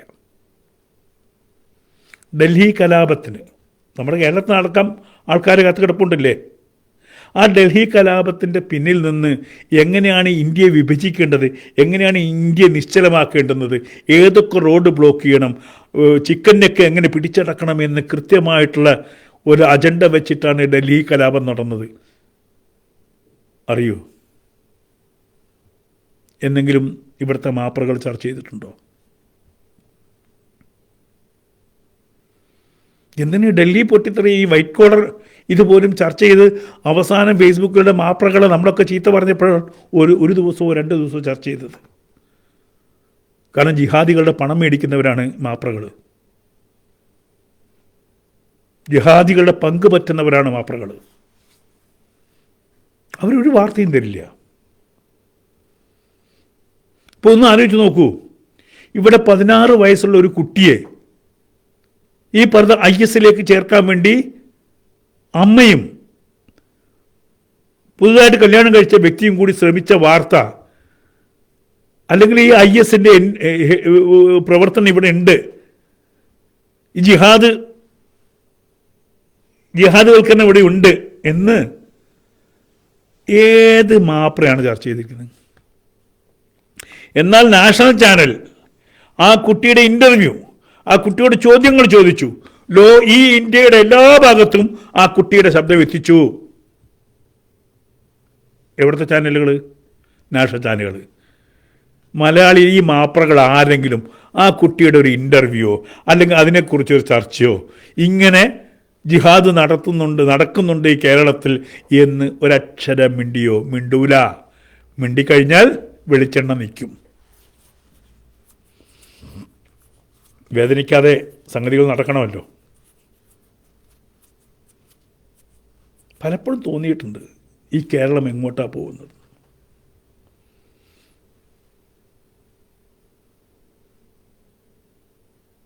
അവിടെ ചില മൗനങ്ങളുണ്ട്. അത് BJPയുടെ ഭാഗത്തുണ്ട് കേട്ടോ, മൗനം. ആ മൗനം എന്തുകൊണ്ടാണ്? അയ്യോ അങ്ങനെയൊക്കെ പറയാമോ, അങ്ങനെ പറഞ്ഞാൽ കിട്ടൂല, പോകൂല. എന്ത് പോകാനാണ്? അല്ലെങ്കിൽ BJPക്ക് ഉണ്ടോ വോട്ട്? ഈ സമൂഹത്തിൻ്റെ 3-4% നല്ല ബുദ്ധിയും ചിന്താശേഷിയുമുള്ള, രാജ്യത്തെ ഉറ്റുനോക്കുന്ന, രാജ്യസ്നേഹമുള്ള ഒരു ചെറിയ സമൂഹം ആ വിഭാഗത്തിലുണ്ട്. അവരെ പ്രീണിപ്പിക്കേണ്ട കാര്യമില്ല. അവർക്ക് കാര്യങ്ങൾ അറിയാം, കൃത്യമായിട്ട് ചെയ്യും.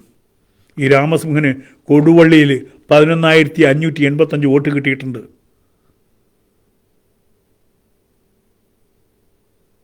റെക്കോർഡാണത്. 11,585 വോട്ട് കൊടുവള്ളിയിൽ ഞാൻ മേടിച്ചിട്ടുണ്ട്. അപ്പം ഭാരതത്തെ സ്നേഹിക്കുന്ന, ഭാരതം മുന്നോട്ട് പോകണമെന്ന് ചിന്തിച്ചുറപ്പിച്ചിട്ടുള്ള സമൂഹമുണ്ട്. അത് മുസ്ലിങ്ങളിലുണ്ട്, ക്രിസ്ത്യാനികളിലുണ്ട്, എല്ലാ വിഭാഗത്തിലുണ്ട്. അവരാർക്കും മാറ്റാൻ പറ്റില്ല. അവരാരും പുറത്ത് പറയുകയില്ല. അവരും ആ സമൂഹത്തിൻ്റെ കൂടെ നിൽക്കും. പക്ഷെ അവർക്കറിയാം ഈ രാജ്യം ഇവരെ കയ്യിൽ ഏൽപ്പിച്ചു കഴിഞ്ഞാൽ, കാരണം ആ ശക്തിക്ക് 4%, 5% ഉള്ളൂ ആ സമൂഹത്തിൽ വോട്ട്. മലപ്പുറത്തുനിന്നും കിട്ടും, കുറച്ച് വോട്ട് കിട്ടും. 10,000 താഴെയുള്ള വോട്ടുണ്ടാവും. അപ്പോൾ 10,000 താഴെ വോട്ട്, അതിൽ ഒരു 5,000 വോട്ട് അല്ലെങ്കിൽ 4,000 വോട്ടെങ്കിലും ഈ മുസ്ലിം സമുദായത്തിൽ നിന്ന് കിട്ടുന്നുണ്ടെന്നുള്ളത് ചിന്തിക്കണം നമ്മൾ. അതിനകത്തുണ്ട്. അവർക്ക് സത്യം പുറത്തു പറഞ്ഞാൽ അവരും രാമസിംഹനെ പോലെ ചീത്ത വിളി കേൾക്കേണ്ടി വരും, അതിലേക്ക് കൊല്ലപ്പെടുകയും ചെയ്യും. ആ സമൂഹത്തിൽ നിന്ന് അതുകൊണ്ടാണ് സത്യം പുറത്തു പറയാത്തത്. എന്നിട്ട് ഒറ്റ കരച്ചിലപ്പുറത്ത്, അയ്യോ ഞങ്ങൾക്ക് മന്ത്രിയില്ലേ, ഞങ്ങൾക്ക് MP ഇല്ലേ എന്ന്. ജയിപ്പിച്ചതാരാണ്? കോൺഗ്രസ്സുകാരന്. കോൺഗ്രസ്സുകാർ മന്ത്രിയാവുമോ? ബി ജെ പി മന്ത്രിസഭയിൽ മുസ്ലിം ലീഗ് MP-യും കോൺഗ്രസ് MP-യും മന്ത്രിയാവില്ലോ. ആ BJP പോകണ്ടേ? എന്നിട്ട് ഇവിടെ കരുതുക, ഞങ്ങൾക്ക് മന്ത്രിയില്ല, ഞങ്ങൾക്ക് MP ഇല്ല. ഉണ്ട്, ഒരു ഗുണമില്ല. ഇപ്പോൾ പാലക്കാട് ഈ പെണ്ണാളനെ ജയിപ്പിച്ച് വിട്ട പാലക്കാട്ടുകാർക്ക് അനുഭവിച്ചോട്ടേ. അവിടെ നമ്മുടെ മെട്രോമാൻ മത്സരിച്ചിട്ട് തോൽപ്പിച്ചു കൊടുത്തതാണ് പാലക്കാട്ടുകാർ. എന്നിട്ട് ഈ പെണ്ണുപിടിയനാണ് ജയിപ്പിച്ചത് വിട്ടത്. ഇപ്പം പാലക്കാട്ടുകാർക്ക് MLA ഇല്ല. ഇനി MLA കാര്യം സാധിക്കണമെങ്കിൽ പെമ്പിള്ളേരും കൊണ്ട് പോകണം. അങ്ങനൊരു അവസ്ഥ വന്നു. അതാണ് സമൂഹം കൃത്യമായിട്ട് നിലപാടുകൾ എടുത്തിട്ടില്ലെങ്കിൽ ആ സമൂഹം തന്നെയാണ് അനുഭവിക്കേണ്ടി വരിക. അതുകൊണ്ടാണ് ഇന്ന് വന്നിങ്ങനെ പറയുന്നത്. നിലപാടെടുക്കുമ്പോൾ സൂക്ഷിച്ച് ഇങ്ങോട്ട് എടുക്കണം, കൃത്യമായ നിലപാടെടുക്കണം. രാജ്യം എങ്ങോട്ട് പോകുന്നു, ഏത് പക്ഷത്തേക്ക് നിന്റെ ചൂണ്ടുവിരൽ അമർത്തിയാൽ, ഏത് പക്ഷത്തേക്ക് അമർത്തിയാൽ ഈ രാജ്യം മുന്നോട്ട് പോകും, അതല്ലെങ്കിൽ പിന്നോട്ട് പോകും എന്ന് തിരിച്ചറിഞ്ഞ് വോട്ട് രേഖപ്പെടുത്തണം. ഒരു കാരണവശാലും ജിഹാദിനെ സ്നേഹിക്കുന്നവർക്ക്, ജിഹാദികൾക്ക് വോട്ട് കൊടുക്കരുത്. ചിലപ്പോൾ നിങ്ങളുടെ വോട്ട് കിട്ടിയില്ലെങ്കിലും അവർ ജയിക്കുമായിരിക്കും. പക്ഷേ ആ ഭാഗത്തിലേക്ക് നിങ്ങളുടെ ഒരു വോട്ട്, ഈ രാജ്യത്ത് ഒറ്റുകൊടുക്കുന്നൊരു വോട്ടുണ്ടല്ലോ, അത് ചെയ്യരുത്. ജിഹാദികൾക്ക് ചെയ്യരുത്. അതാരാണെന്ന് നിങ്ങൾക്കറിയാം. അവരെ പാലൂട്ടി വളർത്തുന്ന ആരാണെന്ന് നിങ്ങൾക്കറിയാം. കോൺഗ്രസ്, ഇവിടുത്തെ പ്രതിപക്ഷ നേതാവ് രാഹുൽ ഗാന്ധി ഈ ഭാരതത്തിനെതിരെ ഈ കഴിഞ്ഞ വർഷം എന്തൊക്കെ സംസാരിച്ചു, ഈ രാജ്യത്ത് സംസാരിക്കുന്നത് പോട്ടെ, മറ്റ് രാജ്യങ്ങളിൽ പോയി എൻ്റെ ഭാരതം, നമ്മളാരും പറയില്ല അങ്ങനെ. ഇത് ചെറിയ കുഴപ്പമുണ്ടെങ്കിൽ പോലും പറയില്ല. എൻ്റെ രാജ്യം മഹത്താന്ന് പറയും. എൻ്റെ രാജ്യത്തെ സമ്പദ്ഘടന മഹത്തായ സമ്പദ്ഘടനയാണ്, ഒരു ദോഷവും സംഭവിച്ചിട്ടില്ല എന്ന് പറയാനുള്ള ആണത്വം വേണം. തകർന്ന സമ്പദ്ഘടനയല്ല ഭാരതത്തിൻ്റെത്. ഇന്ന് ലോകം മുഴുവൻ ഇട്ടു നോക്കുന്നു. ഇന്ന് 3-ാം സ്ഥാനത്തേക്ക് എത്തിയിരിക്കുന്നു, ലോകത്തിൻ്റെ നെറുകയിലെത്തിയിരിക്കുന്നു ഭാരതം. അപ്പോഴാണ് ഇവിടുത്തെ പ്രതിപക്ഷ നേതാവ് പറയുന്നത് ഞങ്ങൾക്ക് പൊളിഞ്ഞ സമ്പദ്ഘടനയാണ്. അവരെ ജയിപ്പിച്ചു വിടണോ? ആലോചിക്കുക. ആരെ ജയിപ്പിച്ചു വിടണം നിങ്ങൾക്ക് തീരുമാനിക്കാം. ഞാൻ നിൽക്കുന്ന പക്ഷം ഭാരതപക്ഷമാണ്. എൻ്റെ രാജ്യത്തോടൊപ്പമാണ് നിൽക്കുന്നത്. അത് മരണം വരെയും രാജ്യത്തോടൊപ്പം. അതിപ്പോൾ ഇനി BJP ആണ് എന്നല്ല, നിങ്ങൾക്ക് പകരമുണ്ടോ? ഭാരതത്തോടൊപ്പം നിൽക്കുന്ന ആരായാലും ഭാരതത്തോടൊപ്പം നിൽക്കുക. വിളിക്കണം. നിങ്ങൾ കണ്ടല്ലോ, ഹൈന്ദവർ മത്സരിക്കുന്നു. SDP-യുടെ കീഴിലാണ്. എന്താണ് ആ സാധനത്തിൻ്റെ പേരെന്താണ്? നക്കരയോ? എൻ്റെ പേരൊന്നും അറിയില്ല. അതിട്ടിട്ട് ഫോട്ടോ വെച്ചിട്ട് എനിക്കൊരു വോട്ട് തരൂ. അവിടെ പോയിട്ട് പൊയിലാരും മുമ്പിൽ അമീൻ അമീൻ എന്താ പറഞ്ഞത്? ആരിഫ് ഹുസൈൻ കൃത്യമായിട്ട് പറഞ്ഞു, ഈ രാജ്യത്തെ കാഫിരിറ്റിങ്ങൾ മുഴുവൻ നശിച്ചു പോണേ എന്ന് പ്രാർത്ഥിച്ചപ്പം നമ്മുടെ ആൾക്കാർ പോയിട്ട് അമീൻ അമീൻ എന്ന് പറഞ്ഞു. എന്തൊരു ഉളുപ്പുണ്ടോ? ആ പ്രാർത്ഥന അർത്ഥം എന്താണ്? ഈ രാജ്യത്തെ ഇസ്ലാം അല്ലാത്ത എല്ലാവരും നശിച്ചു പോകണം, ഇസ്ലാമിനെ സംരക്ഷിക്കണം. ഇതാണ് ആ പ്രാർത്ഥനയുടെ അർത്ഥം. ഹിന്ദു സ്ഥാനാർത്ഥി പോയിട്ട് ആമീൻ ആമീൻ ഞാൻ നശിച്ചു പോട്ടെ ഞാൻ നശിച്ചു പോട്ടെ എന്ന് പറഞ്ഞു. പോരെ ഇന്ന് അജാസ് KB മീനങ്ങാടിക്കാരനാണ് ഇവൻ. നല്ല ഒന്നാന്തര സുഡാപ്പിയ. മീനങ്ങാടിയുള്ള അജാസ് KB, ഇദ്ദേഹത്തിൻ്റെ പിതാവിൻ്റെ ജ്യേഷ്ഠനൊക്കെ നന്നായി ഇബ്രാഹിം മാഷ് എന്ന് പറഞ്ഞാൽ എനിക്കറിയാവുന്ന ആളാണ്. ഈ മനുഷ്യൻ ഒന്നാന്തര സുഡാപ്പിയാണ്. എൻ്റെ പുറകുന്ന് മാറില്ല. പിന്നെ എനിക്കൊന്ന് ഉസ്തുവാണ്, വെളിച്ചെണ്ണ പയ്യനാണെന്ന് തോന്നുന്നുണ്ട് അജാസ് KB. അവനെയൊക്കെ വീടാവും പാട്ടുകാരനാണ്, കല്യാണത്തിനൊക്കെ പാടാൻ വരുന്ന വീട്ടുകാരൊന്ന് സൂക്ഷിച്ചാൽ നന്ന്. ഇങ്ങനെയുള്ള ആൾക്കാരൊക്കെ വീട്ടിൽ കയറ്റുമ്പോൾ ആരായാലും ശരി ഒന്ന് സൂക്ഷിച്ചാൽ നന്ന്. എൻ്റെ ഒരു സുഹൃത്ത് ഗോപനുണ്ട്, പാട്ടുകാരൻ, നമ്മുടെ സിനിമയിലൊക്കെ പാടി. അദ്ദേഹത്തിനൊക്കെ സുഹൃത്താണെന്ന് പറഞ്ഞു കേൾക്കുന്നു. പക്ഷേ ഇദ്ദേഹം പരമമായിട്ടുള്ള ഈ സുഡാപ്പിയാണ്, അല്ലെങ്കിൽ മറ്റേ എന്താ ജിഹാദിയാണ് എന്നുള്ളൊരു ഉറപ്പ്. കാരണം ഇയാൾ ഞാൻ അയാളെ ബ്ലോക്ക് ചെയ്യാതിരിക്കുന്ന കാരണം അറിയോ, ഒരു മീനങ്ങാടിക്കാരന് ഇവിടെ ഇങ്ങനെയുണ്ട് എന്ന് സമൂഹത്തിന് മുന്നിൽ ഇടയ്ക്കിടയ്ക്ക് പറയണം. എൻ്റെ നാട്ടിൽ ഈ വിദ്യാഭ്യാസമുള്ള ഒരു ചെറുപ്പക്കാരനാണ് ഈ വന്നിട്ട് ഈ തോന്നിവാസം പറയുന്നത് എന്ന് വ്യക്താക്കം തന്നെയാണ്. അതുകൊണ്ടാണ് ഞാൻ ബ്ലോക്ക് ചെയ്യാത്തത്, എൻ്റെ നാട്ടുകാരനായതുകൊണ്ടാണ്. അല്ലെങ്കിൽ എപ്പോഴേ എടുത്ത് ദൂരെ കളയും ഞാൻ. കാരണം ആ നാട്ടിൽ ഞാൻ പറയുന്നത് കേൾക്കുന്ന ആൾക്കാരുണ്ടാവും. കാരണം അവരെ ബോധ്യപ്പെടുത്തുന്നത് എൻ്റെ ബാധ്യതയാണ്, എൻ്റെ നാടാണല്ലോ. അതുകൊണ്ടാണ് ഞാൻ അവനെ ഈ മറ്റവനെ ഞാൻ കട്ട് ചെയ്യാതിരിക്കുന്നത്. ഷൈജാൻ വിഗ്രഹങ്ങൾ തകരട്ടെ, വിപ്ലവം ജയിക്കട്ടെ. നിൻ്റെ അപ്പൻ ചത്ത പൂർവ്വര് മുഴുവനും മണ്ണിൽ നിന്ന് എഴുന്നേറ്റ് വരുന്ന വിഗ്രഹം തകരും. വിഗ്രഹങ്ങൾ ഉയരോടൂ, വിഗ്രഹങ്ങൾ ഉയർന്നുകൊണ്ടേയിരിക്കുകയാണ് രാജ്യത്ത് മുഴുവനും. വലിയ വലിയ വിഗ്രഹങ്ങൾ വരിക. രാമക്ഷേത്രം ഉയർന്നു. ഹരേ രാമ ഹരേ രാമ രാമ രാമ ഹരേ ഹരേ. അപ്പോൾ അത് ഷൈജാന് വേണ്ടിയിട്ട്, വിഗ്രഹം തകർക്കാൻ നടന്ന ഷൈജാന് വേണ്ടിയിട്ട് നമുക്കൊന്ന് നാമം ജപിക്കാം. ഹരേ രാമ രാമ രാമ ഹരേ ഹരേ, ഹരേ കൃഷ്ണ കൃഷ്ണ കൃഷ്ണ ഹരേ ഹരേ, ഹരേ രാമ രാമ രാമ ഹരേ ഹരേ, ഹരേ കൃഷ്ണ കൃഷ്ണ കൃഷ്ണ ഹരേ ഹരേ. ഷൈജാൻ, നിൻ്റെ മുതുമുത്തച്ഛന്മാർ ശ്രമിച്ചിട്ട് ഓങ്കാരം ഇവിടുന്ന് പോയിട്ടില്ല. 1000 വർഷത്തോളം ഭാരതത്തിലെ ജനങ്ങളെ അടിച്ചമർത്തി ചവിട്ടി മെതിച്ചിട്ടും ഓങ്കാരം പോയിട്ടില്ല, വേദം പോയിട്ടില്ല, ഉപനിഷത്തുകൾ പോയിട്ടില്ല. അത് പോവില്ല. കാരണം എന്താ? അതിനൊരു പേരുണ്ട്, സനാതനം, നശിക്കാത്തത്. നശിക്കില്ല.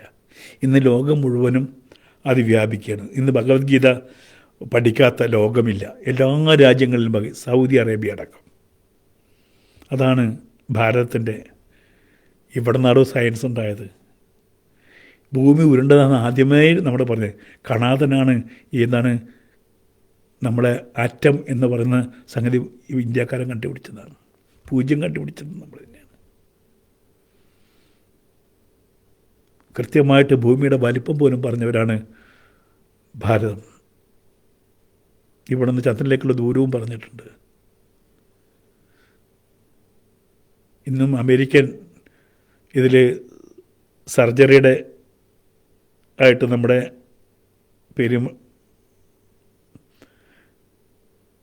നമ്മുടെ മഹർഷിമാരിലാണ് സർജറിയുടെ പിതാവായിട്ട് അറിയുന്നത്. അങ്ങനെ ഭാരതത്തിന് ഒരുപാട് പാരമ്പര്യമുണ്ട്. അതുകൊണ്ട് വിഗ്രഹം തകരില്ല. വിഗ്രഹം നീ വിചാരിക്കുന്ന ഒരു കല്ലിലല്ല, വിഗ്രഹം കൊത്തിവെച്ചിരിക്കുന്ന ഹൃദയത്തിലാണ്. ഗുരുവായൂരുള്ളത് പ്രതീകമായിട്ടുള്ള കല്ലാണ്. പക്ഷെ ആ കല്ലിനേക്കാളും നശിക്കാത്ത ഒരു കല്ല് ഞങ്ങളുടെ ഹൃദയത്തിലുണ്ടോ ഷൈജാനെ. അത് നശിപ്പിക്കാൻ നീയല്ല, നിൻ്റെ അപ്പം വിചാരിച്ചാൽ നടക്കില്ല. മനസ്സിലായോ?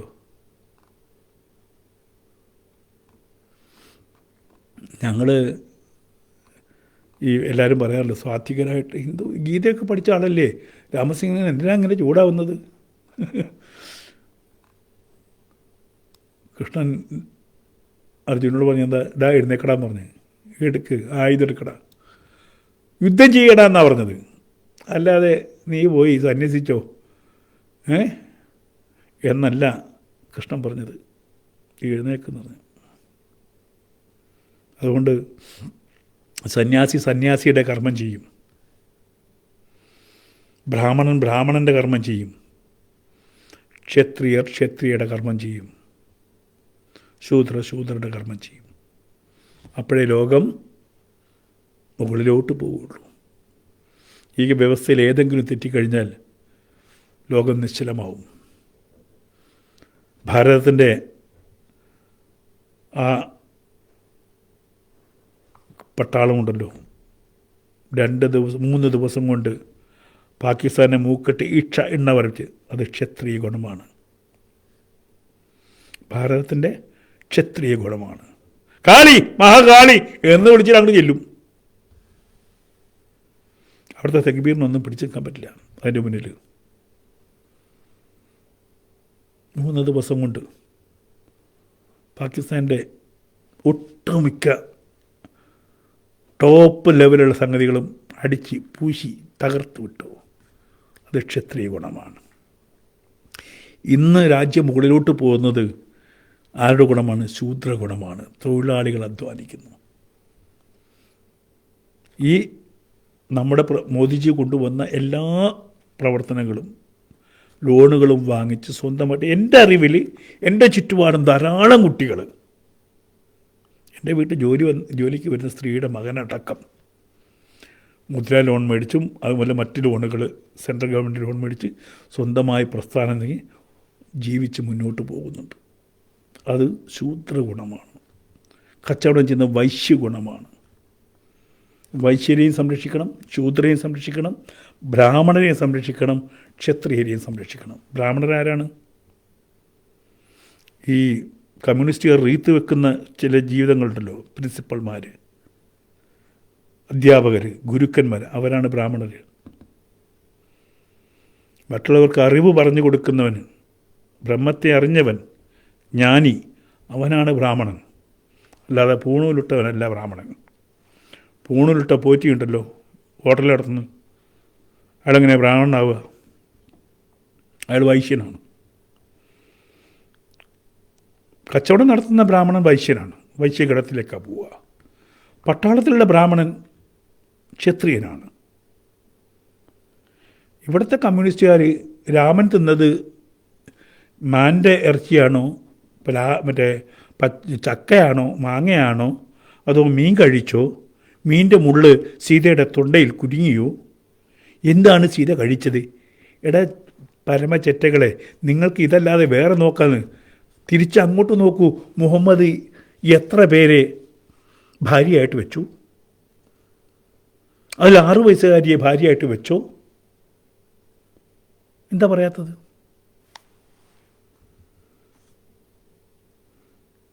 രാമൻ്റെ പുറകെ പോയി രാമൻ്റെ ഇറച്ചി തിന്നോ ചോദിക്കുന്നത്? അപ്പുറത്ത് ആരൊക്കെ കള്ളു കുടിച്ചെന്ന് നിങ്ങൾ പറ. ചരിത്രത്തിൽ അങ്ങനെയുണ്ടല്ലോ. അവരുടെ ഈ പറയുന്ന മുത്തിന് ആ വിവാഹം കഴിച്ചത് മുത്തിൻ്റെ ഭാര്യയുടെ അച്ഛന് കള്ളു വാങ്ങിച്ചു കൊടുത്തിട്ടാണ്. അവിടെയും കള്ളുണ്ട്. അതിനെക്കുറിച്ച് പറയൂ. മദ്യപാനം സൗദി അറേബ്യയിലുണ്ടായിരുന്നു. ഇസ്ലാം 3 ഘട്ടങ്ങളായിട്ട്. അപ്പോൾ അവിടെയൊക്കെ എല്ലാവരും കുടിച്ചിരുന്നു. അത് മിണ്ടില്ല. അവിടുത്തെ വ്യഭിചാരത്തെക്കുറിച്ചോ അടിമക്കച്ചവടത്തെക്കുറിച്ചോ ഈ പറയുന്ന സാംസ്കാരിക നായകൾ സംസാരിക്കുന്നത് കേട്ടിട്ടുണ്ടോ? അവരാകെ സംസാരിക്കുന്നത് രാമൻ ഇറച്ചി തിന്നോട്ടെ, ക്ഷത്രിയനല്ലേ, രാമന് കഴിക്കാലോ വേണമെങ്കിൽ. ക്ഷത്രിയന് മാംസാഹാരം വിധിച്ചിട്ടുണ്ടല്ലോ. ഇനി മത്സ്യം കഴിക്കുന്ന ബ്രാഹ്മണരല്ലേ ബംഗാളിലുള്ളത്? ഈ പറയുന്ന സാംസ്കാരിക നായകൾക്ക് അതെന്താ പറയാൻ പറ്റാത്തത്?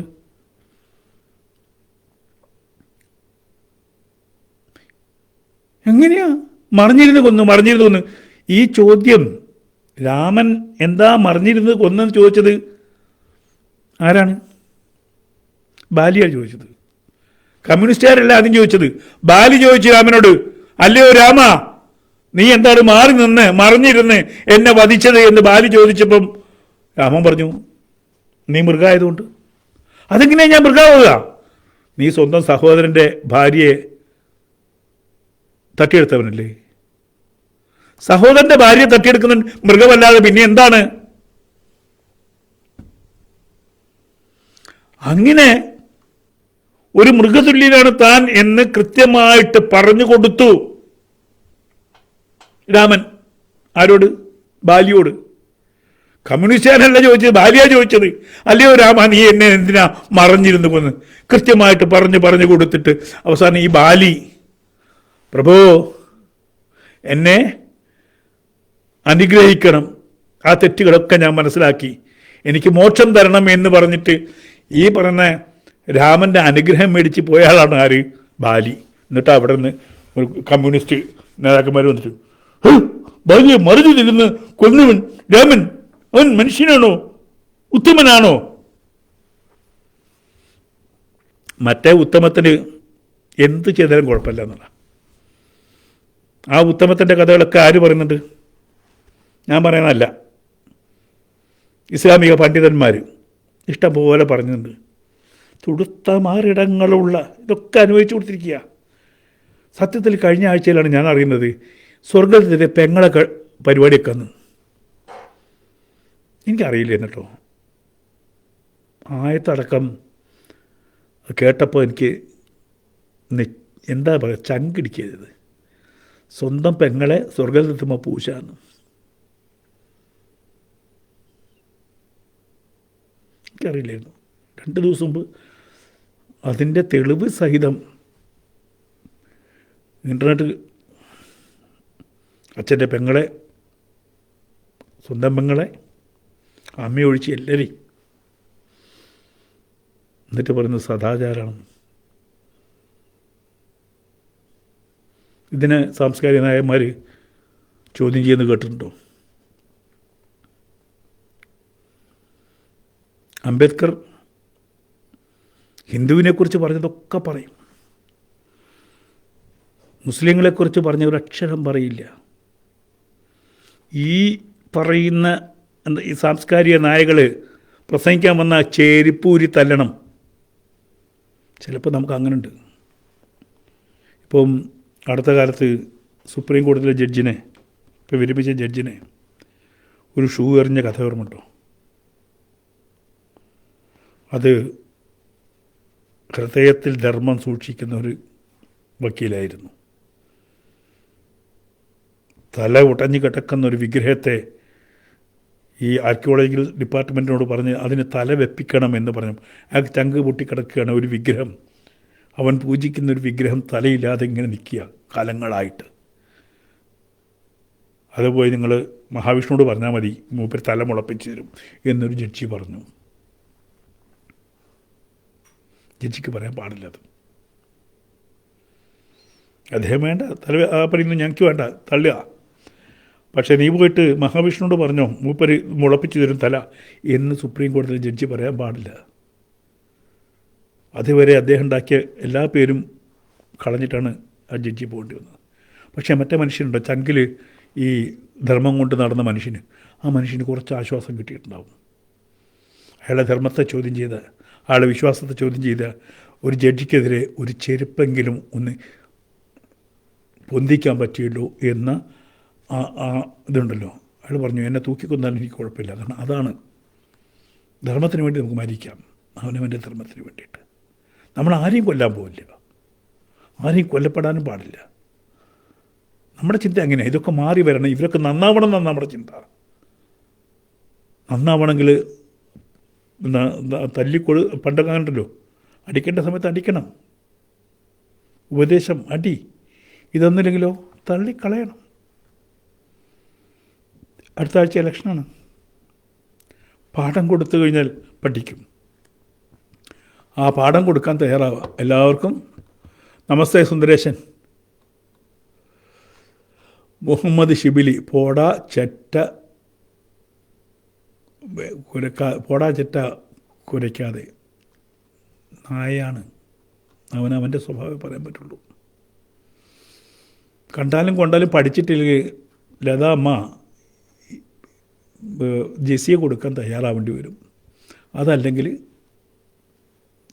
മതം മാറാൻ തയ്യാറേണ്ടി വരും. അത് സത്യമാണ്. ഇങ്ങനെ പോയി കഴിഞ്ഞാൽ അതെ, അങ്ങാടിപ്പുറത്ത് രാമസിംഹനെ കൊന്ന കാര്യം ഇവർ മിണ്ടില്ല.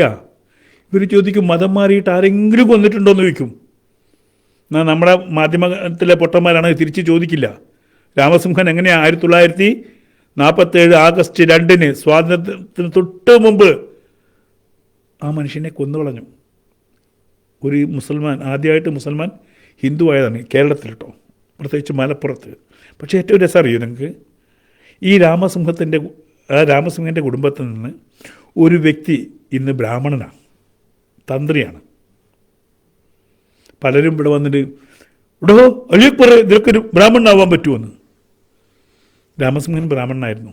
അദ്ദേഹം ബ്രാഹ്മണനായിട്ടാണ്, ബ്രാഹ്മണ സ്ത്രീയാണ് കല്യാണം കഴിച്ചത്. അയാൾ മരിച്ചതും ബ്രാഹ്മണനായിട്ടാണ്. എൻ്റെ അടുത്ത് നമ്മുടെ അസ്രം ഗഫൂർ പറഞ്ഞിട്ട് ഒരിക്കൽ അഹങ്കാരത്ത് കൂടി മൂപ്പര് കുഴിച്ചിട്ടത് നമ്മുടെ കുളയിൻ്റെ അടിയിലാണ്. പൊന്തി വരും, ചിലതൊക്കെ പൊന്തി വരും. അഹങ്കാരത്തോട് നമ്മൾ പറയും അതിനെ ഇല്ലാണ്ടാക്കിയത് ഇവിടെയാണ്, അവിടെ നിന്ന് പൊന്തി വരും. എന്നിട്ട് ചിലപ്പോൾ സർവ്വം നശിപ്പിക്കും. അദ്ദേഹത്തിൻ്റെ ക്ഷേത്രം അവിടെ നിന്ന് ഞാൻ പോയിട്ടുണ്ട്. രാമസിംഹൻ്റെ ക്ഷേത്രത്തിൽ പോയി തൊഴാനുള്ള ഭാഗ്യം എനിക്ക് കിട്ടി. ഈ രാമസിംഹന് കിട്ടി, അതുണ്ടാക്കിയ രാമസിംഹന് കിട്ടിയില്ല. അത് പുനരുദ്ധരിച്ച രാമസിംഹന് അവിടെ തൊഴാൻ ഭാഗ്യം ഉണ്ടായില്ല. പക്ഷേ എനിക്ക് തൊഴാൻ ഭാഗ്യമുണ്ടായി. അതൊക്കെയാണ് ഇവരെ ഏറ്റവും കൂടുതൽ മുഹമ്മദ് ഷിബിലിനെയൊക്കെ. ഇവൻ്റെ വീട്ടിലൊന്നും മക്കളില്ലേ? അതോ നായ്ക്കുട്ടികളാണ് ഇവരൊക്കെ വളർത്തുന്നത്? ഒന്നാലോചിച്ച് നോക്കൂ. ഇവരുടെ വീട്ടിലൊക്കെ നായ്ക്കളാണ് വളർന്നത്. അവരിത് വായിക്കില്ലേ? ഈ വാപ്പ ഈ രാമസിംഹൻ്റെ ഇതിലാണെങ്കിലും ഇത് എൻ്റെ വാപ്പയാണോ ഇങ്ങനെ പറഞ്ഞ് ചോദിക്കില്ലേ?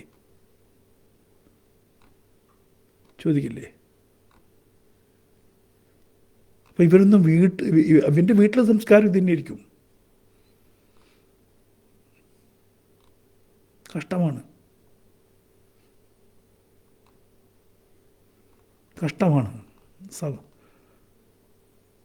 അർജുന ജയ് ഒന്നുകിൽ ഡ്യൂപ്ലിക്കേറ്റാണ്, അതല്ലെങ്കിൽ കമ്മിയാണ്. കാരണം കമ്മ്യൂണിസ്റ്റുകാരനെ പറഞ്ഞല്ലോ നമ്മൾ, കള്ളൻ, സ്വർണ്ണക്കള്ളൻ എന്ന് പറഞ്ഞിട്ട്. സ്വർണം മാത്രമല്ല കട്ടത്, എന്തൊക്കെ കട്ടുന്നറിയാം. അതെ, തീർച്ചയായിട്ടും രാമായണം വ്യാഖ്യാനിക്കേണ്ടത് ഈ നാറികളൊന്നുമല്ല. രാമായണം ഓരോരുത്തരും എടുത്ത് വായിച്ചിട്ട് വ്യാഖ്യാനിക്കുക. ലളിതമായിട്ട് എഴുതിയിട്ടില്ലേ, അതിനാർക്കാ? ഓരോന്നും ഞാൻ അത്ഭുതപ്പെട്ടിട്ടുണ്ട്. കാരണം ഞാനൊരു സിനിമാക്കാരനായതുകൊണ്ട് ഈ രാമായണത്തിലെ എല്ലാം ഡയലോഗാണ്. നമ്മൾ രാമനെ തിരിച്ചു വിളിക്കാൻ വേണ്ടി അനുജൻ വന്നപ്പം അനുജനോട് അനുജൻ പറയുന്നുണ്ട് അച്ഛന് കൊടുത്ത വാക്ക് ശരി, അച്ഛൻ മരിച്ചു പോയില്ലേ, ഇനി എന്താ തിരിച്ചു വന്നാൽ? അപ്പം പറയുന്ന കുറേ കാര്യങ്ങളുണ്ട്. അതറിയാത്ത സുഡാപ്പിയാണ് അയ്യോ സീതയെ ഉപേക്ഷിച്ചല്ലോ. അവിടെ രാമൻ എന്താണ് രാജനീതി എന്ന് 2-3 പേജിൽ പറയുന്നുണ്ട്.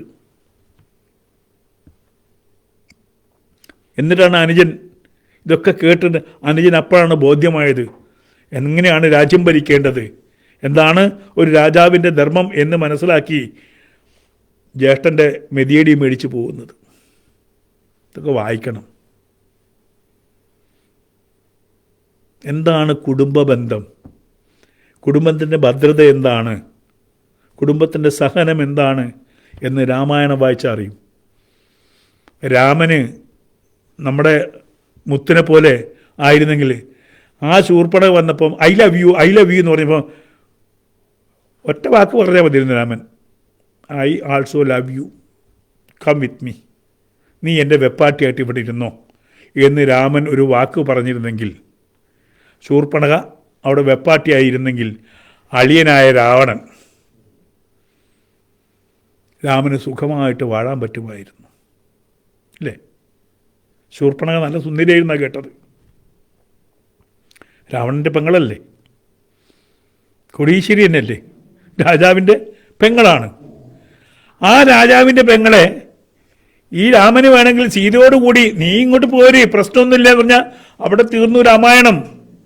രാമൻ അങ്ങനെയല്ല പറഞ്ഞത്, നീ വേറെ ആളെ നോക്കുന്ന പറഞ്ഞത്. ആ ദേഷ്യത്തിലാണ് പെങ്ങൾ പോയിട്ട് പടയായിട്ട് വന്ന് പിന്നെ അവസാനം മൂക്കും മുറിച്ച് വിട്ടു. ഇത് രാമായണം വായിക്കണ്ടേ? ഞാൻ മുസൽമാനായിരുന്നപ്പോഴാണ് വായിച്ചോട്ടോ. ഞാൻ ഹിന്ദുവായതിനു ശേഷമല്ല ഈ ഗ്രന്ഥങ്ങളൊക്കെ വായിക്കുന്നത്. ഞാൻ ഭഗവത്ഗീത പഠിച്ചത് ഈ മുസൽമാനായിരിക്കുമ്പോഴാണ്. ഞാൻ രാമായണം പഠിക്കുന്നത് മുസൽമാനായിരിക്കുമ്പോഴാണ്. ഞാൻ ഹിന്ദുവായിട്ട് കുറച്ച് കാലമല്ല എന്നുള്ളൂ. ഇതൊരു കൗതുകം തന്നെ. എല്ലാവരും രാമായണ മാസം ആഘോഷിക്കുന്നുണ്ടല്ലോ. എന്നാൽ പിന്നെ രാമായണ മാസത്തിൽ രാമായണം ഒന്ന് വാങ്ങിച്ചില്ല. എൻ്റെ സുഹൃത്തിനടുത്തുള്ള രാമായണം നല്ല രാമായണമായിരുന്നു. അത് നമ്മുടെ സിനിമയിലെ ആർട്ടുകാർ കൊണ്ടുപോയി നശിപ്പിച്ചു. സങ്കടം എനിക്ക്. വാൽമീകി രാമായണമായിരുന്നു, അത് പഴയ രാമായണമായിരുന്നു. അതിൽ ഈ രാമൻ മാംസം കഴിച്ച കാര്യമൊക്കെ പറഞ്ഞിട്ട് കേട്ടോ.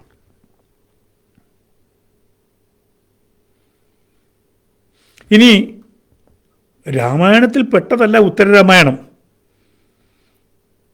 അത് ഞാൻ മനസ്സിലാക്കുന്നത് ഞാൻ വായിച്ചപ്പോൾ മനസ്സിലായി, ആരും പറഞ്ഞിട്ടില്ല.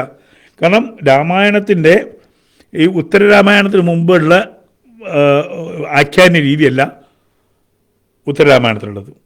നമുക്ക് പെട്ടെന്ന് മനസ്സിലാവും. ഞാൻ വായിച്ചു കഴിയുമ്പോൾ ഭാര്യയെ തട്ടി വിളിച്ച്, ഉറങ്ങിക്കിടക്കുന്ന ഭാര്യ തട്ടി വിളിച്ച് പറഞ്ഞു, എടി ഇതിൻ്റെ അവസാന അധ്യായമുണ്ടല്ലോ ഉത്തരരാമായണം, അത് ഒറിജിനൽ രാമായണത്തിൻ്റെ കൂടെയുള്ളതല്ല, അതെന്തായാലും കൂട്ടിച്ചേർത്താണ്. പിന്നെ ഞാനൊരാൾ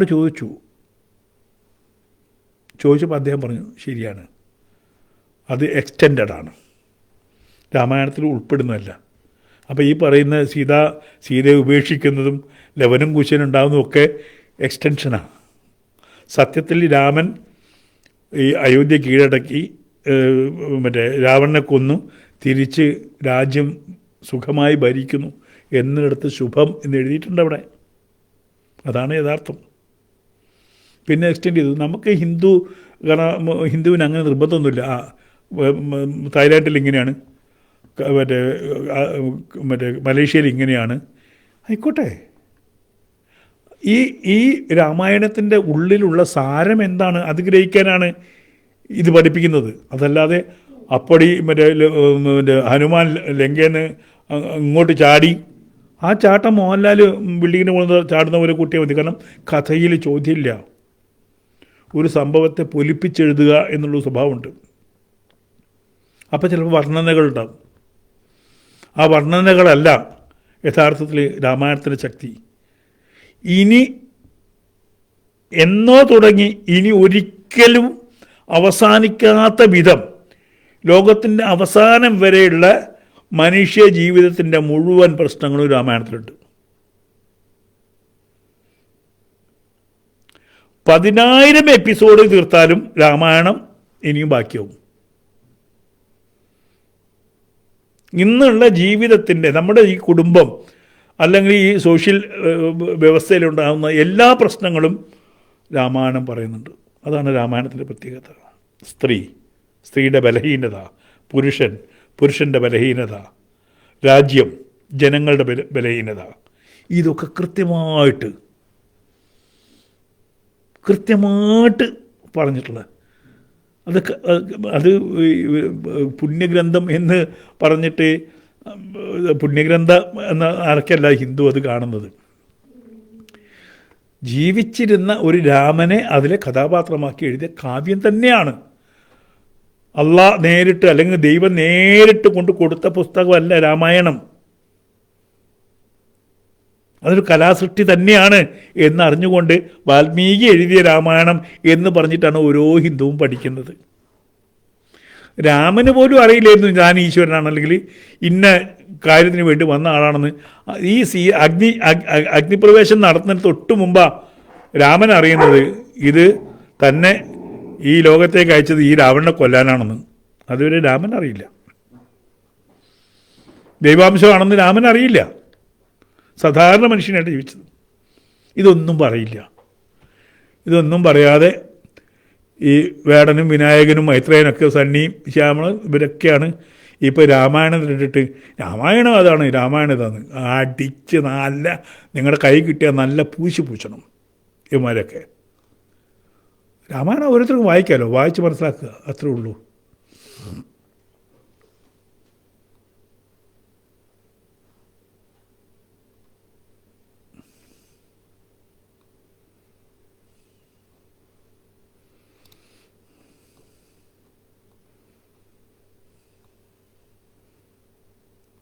അല്ല, നമുക്ക് ഇത്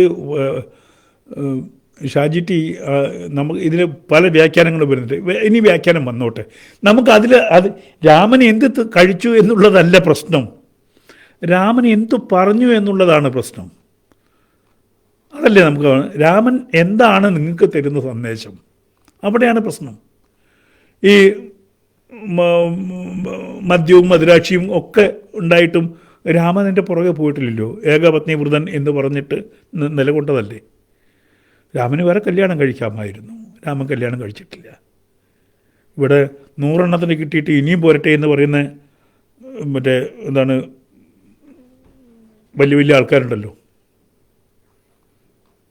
ഇപ്പോൾ നമ്മളെ MLA കണ്ടില്ലേ, മൂപ്പർക്കൊരു സൂക്കേട്, എല്ലാവരെയും ഗർഭിണിയാക്കി കളിക്കുക എന്നുള്ള സൂക്കേടാണ്. അങ്ങനത്തെ മനുഷ്യരുണ്ട്. അവിടെ നിന്ന് മാറി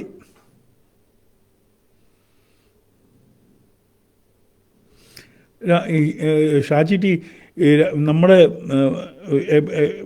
മനുഷ്യ ശരീരത്തെക്കുറിച്ചും മനുഷ്യ മനസ്സിനെക്കുറിച്ചുമാണ് ഹിന്ദു ഗ്രന്ഥങ്ങൾ പറഞ്ഞിരിക്കുന്നത്. സൈക്കോളജിക്കൽ ബുക്കാണ് എല്ലാ ബുക്കും. ഞാൻ ഇതിന് അടിമപ്പെട്ടത് അവിടെയാണ്.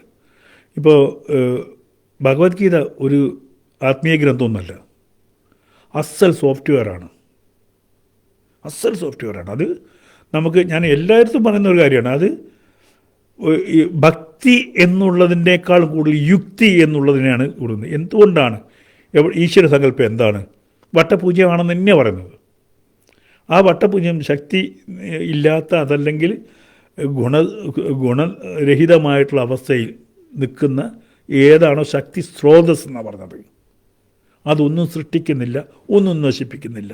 സൃഷ്ടിക്കുന്നതും നശിപ്പിക്കുന്നതൊക്കെ പ്രകൃതിയാണ്. അത് ഈ പറയുന്ന ബ്രഹ്മത്തിൻ്റെ ഗർഭസ്ഥാനം എന്ന് വേണമെങ്കിൽ പറയാം. വളരെ സയൻറ്റിഫിക്കായിട്ടാണ്. എനിക്ക് ഗീതയിൽ പല വാക്കുകളും, അതുപോലെ ഈ ജാതി മതവും പറയുന്നുണ്ടല്ലോ, അതിലേറ്റവും എനിക്ക് ഇഷ്ടപ്പെട്ടൊരു വാക്കുണ്ട്, ആനയിലും ബ്രാഹ്മണനിലും പശുവിലും നായയിലും നായയെ തിന്നുന്നവനിലും സമദൃഷ്ടി വേണമെന്ന്. ഏത് വല്ലാത്ത വാക്കാത്. ബ്രാഹ്മണനിലും പശുവിലും ആനയിലും നായയിലും നായയെ തിന്നുന്നവനിലും അതിലെല്ലാം ഉൾപ്പെട്ടു. സമൂഹത്തിൻ്റെ എല്ലാ കോണും ഉൾപ്പെട്ടു. അതിൽ സമദൃഷ്ടി വേണം. അതല്ലേ? എന്നിട്ടാണ് പറയുന്നത് ഇവിടെ ജാതിയുണ്ട്, മതമുണ്ട്. ഇത് വായിച്ചിട്ട്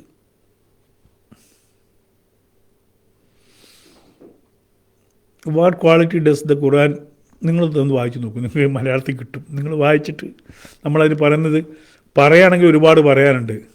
അതിൽ ക്വാളിറ്റി എന്ന് പറയുന്നത്, ഇപ്പോൾ അവരോട് പറയാം നിങ്ങളിതിലെ ക്വാളിറ്റി ഉള്ളൊരു 10 വാചകം. ഇപ്പം ഞാൻ ഇന്നലെ ചോദിച്ചു, എന്താ ലോകാ സമസ്ത സുഖിനോ ഭവന്തു എന്നൊരു വാക്ക് അതിലെടുത്ത് തരാമെന്ന് വെച്ചു.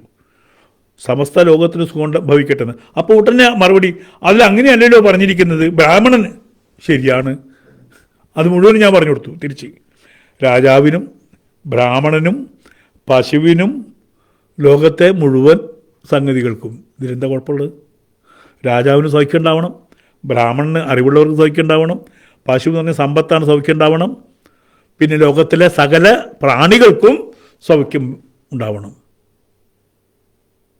ഇതാണ് ഈ കമ്മ്യൂണിസ്റ്റ്. അത് ബ്രാഹ്മണൻ പറഞ്ഞിട്ടുണ്ട്. ബ്രാഹ്മണൻ ആരാ? വെറുക്കപ്പെടേണ്ടവനാണോ? ഈ ബ്രാഹ്മണിക്കൽ ഹെജമണി എന്ന് പറഞ്ഞിട്ട് ഈ ചെറ്റകൾ ഉണ്ടാക്കിയ ഒരു സംവിധാനമുണ്ട്, നുണകൾ. അങ്ങനെയാണ് EMS നമ്പൂരി പാടലിടൂ. വെറുക്കണ്ടേ? നമ്പൂരിയല്ലേ, പൂണൂലുണ്ടായിരുന്നില്ലേ?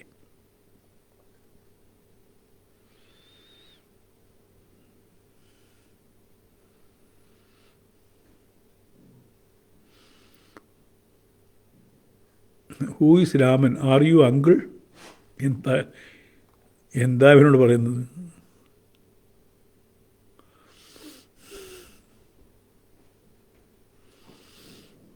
എന്താ ഈ ചോദ്യത്തിനൊക്കെ ഉത്തരം പറയുന്നത്? മധു ചെറിയടത്ത്.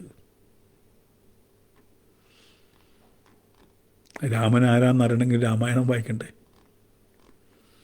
ഹിന്ദു എത്ര പേര് ഭഗവത്ഗീത വായിച്ചിട്ടുണ്ട്? എത്ര പേര് രാമായണം വായിച്ചിട്ടുണ്ട്? എന്തെങ്കിലും അറിയോ? എന്താണ് ഹിന്ദുവിൻ്റെ ഗ്രന്ഥം പോലും അറിയാത്ത ആളുകളാണ് ഇന്ന് ഹൈന്ദവ സമൂഹത്തിലുള്ളത്. എനിക്ക് ദുഃഖമുണ്ട്. ഞാൻ ഒരു സ്പൂണേ എടുത്ത് കുടിച്ചിട്ടു. ഞാൻ എല്ലായിടത്തും പറയുന്നതാണ്, ഈ ഹൈന്ദവ ധർമ്മത്തിൻ്റെ ആ സാഗരത്തിൻ്റെ ഒരു സ്പൂണേ ഞാൻ എടുത്ത് കുടിച്ചിട്ടുള്ളൂ. ഒരു തവി പോലും എടുത്തിട്ടില്ല, ഒരു സ്പൂണ്. അതിൽ നിന്ന് കിട്ടിയ അറിവാണ് ഞാനീ സംസാരിക്കുന്നത്. എന്നെ കൊണ്ടൊന്നും ആവില്ല ഇനി. ശ്ലോകങ്ങളൊന്നും ഓർത്ത് വയ്ക്കാനോ അല്ലെങ്കിൽ പോയി തേടി പിടിച്ച് വായിക്കാനോ ഒന്നും പറ്റില്ല. അർജുൻ അജയ്, നിൻ്റെ അച്ഛനെ വിളിക്കുന്ന പേര് എന്നെയൊക്കെ വിളിക്കാവോ അർജുന? നിൻ്റെ അച്ഛനെയും അമ്മേനെയൊക്കെ നീ വിളിക്കുന്ന പേര് മറ്റുള്ളവർ വിളിക്കരുത് കേട്ടോ. ഈ മയ്യങ്കുമൊക്കെ നിൻ്റെ വീട്ടിൽ നിൻ്റെ ഭാര്യയോട് നിൻ്റെ മക്കളെ ഒക്കെ വിളിക്കും. നീ അത് നാട്ടുകാരൻ പോലും വിളിച്ചു കഴിഞ്ഞാൽ തിരിച്ച് കേൾക്കും. ഇത് കാണുന്ന എൻ്റെയൊക്കെ നിനക്കറിയോ 6.5 മില്യനാണ് ഇപ്പോൾ എനിക്കുള്ള 6.5 മില്യൺ കഴിഞ്ഞ മാസത്തെ എൻ്റെ വ്യൂവർഷിപ്പ്. എന്തായാലും ഒരുപാട് സമയമായി. എല്ലാവർക്കും സന്തോഷം. കുറച്ച് ആൾക്കാർ വന്നു. എല്ലാവർക്കും വീണ്ടും സന്ധിക്കും. ഇതുപോലെ ഇടയ്ക്കിടയ്ക്ക് വരും. അടുത്ത ആഴ്ച മുതൽ നമ്മൾ കൃത്യമായിട്ട് യൂട്യൂബും ഫേസ്ബുക്കും, കാരണം ഞാൻ പറഞ്ഞ എൻ്റെ സിനിമയുടെ ജോലി ഏകദേശം തീരാറായി. അത് കഴിഞ്ഞ് വീണ്ടും സജീവമായിട്ട് രംഗത്തുണ്ട്. ഇവന്മാരൊന്ന് പൊളിച്ചെടുക്കേണ്ടത് നമ്മുടെ ആവശ്യമാണ്. വിഗ്രഹങ്ങൾ തകരാതെ നോക്കേണ്ടതും നമ്മുടെ ആവശ്യമാണ്. എല്ലാവരോടും ഒരിക്കൽ കൂടി പറയുന്നു, ബോധത്തോടെ ചിന്തിച്ച് പഞ്ചായത്തിൽ വോട്ട് രേഖപ്പെടുത്തുക. നന്ദി, നമസ്കാരം, ജയ് ഹിന്ദ്.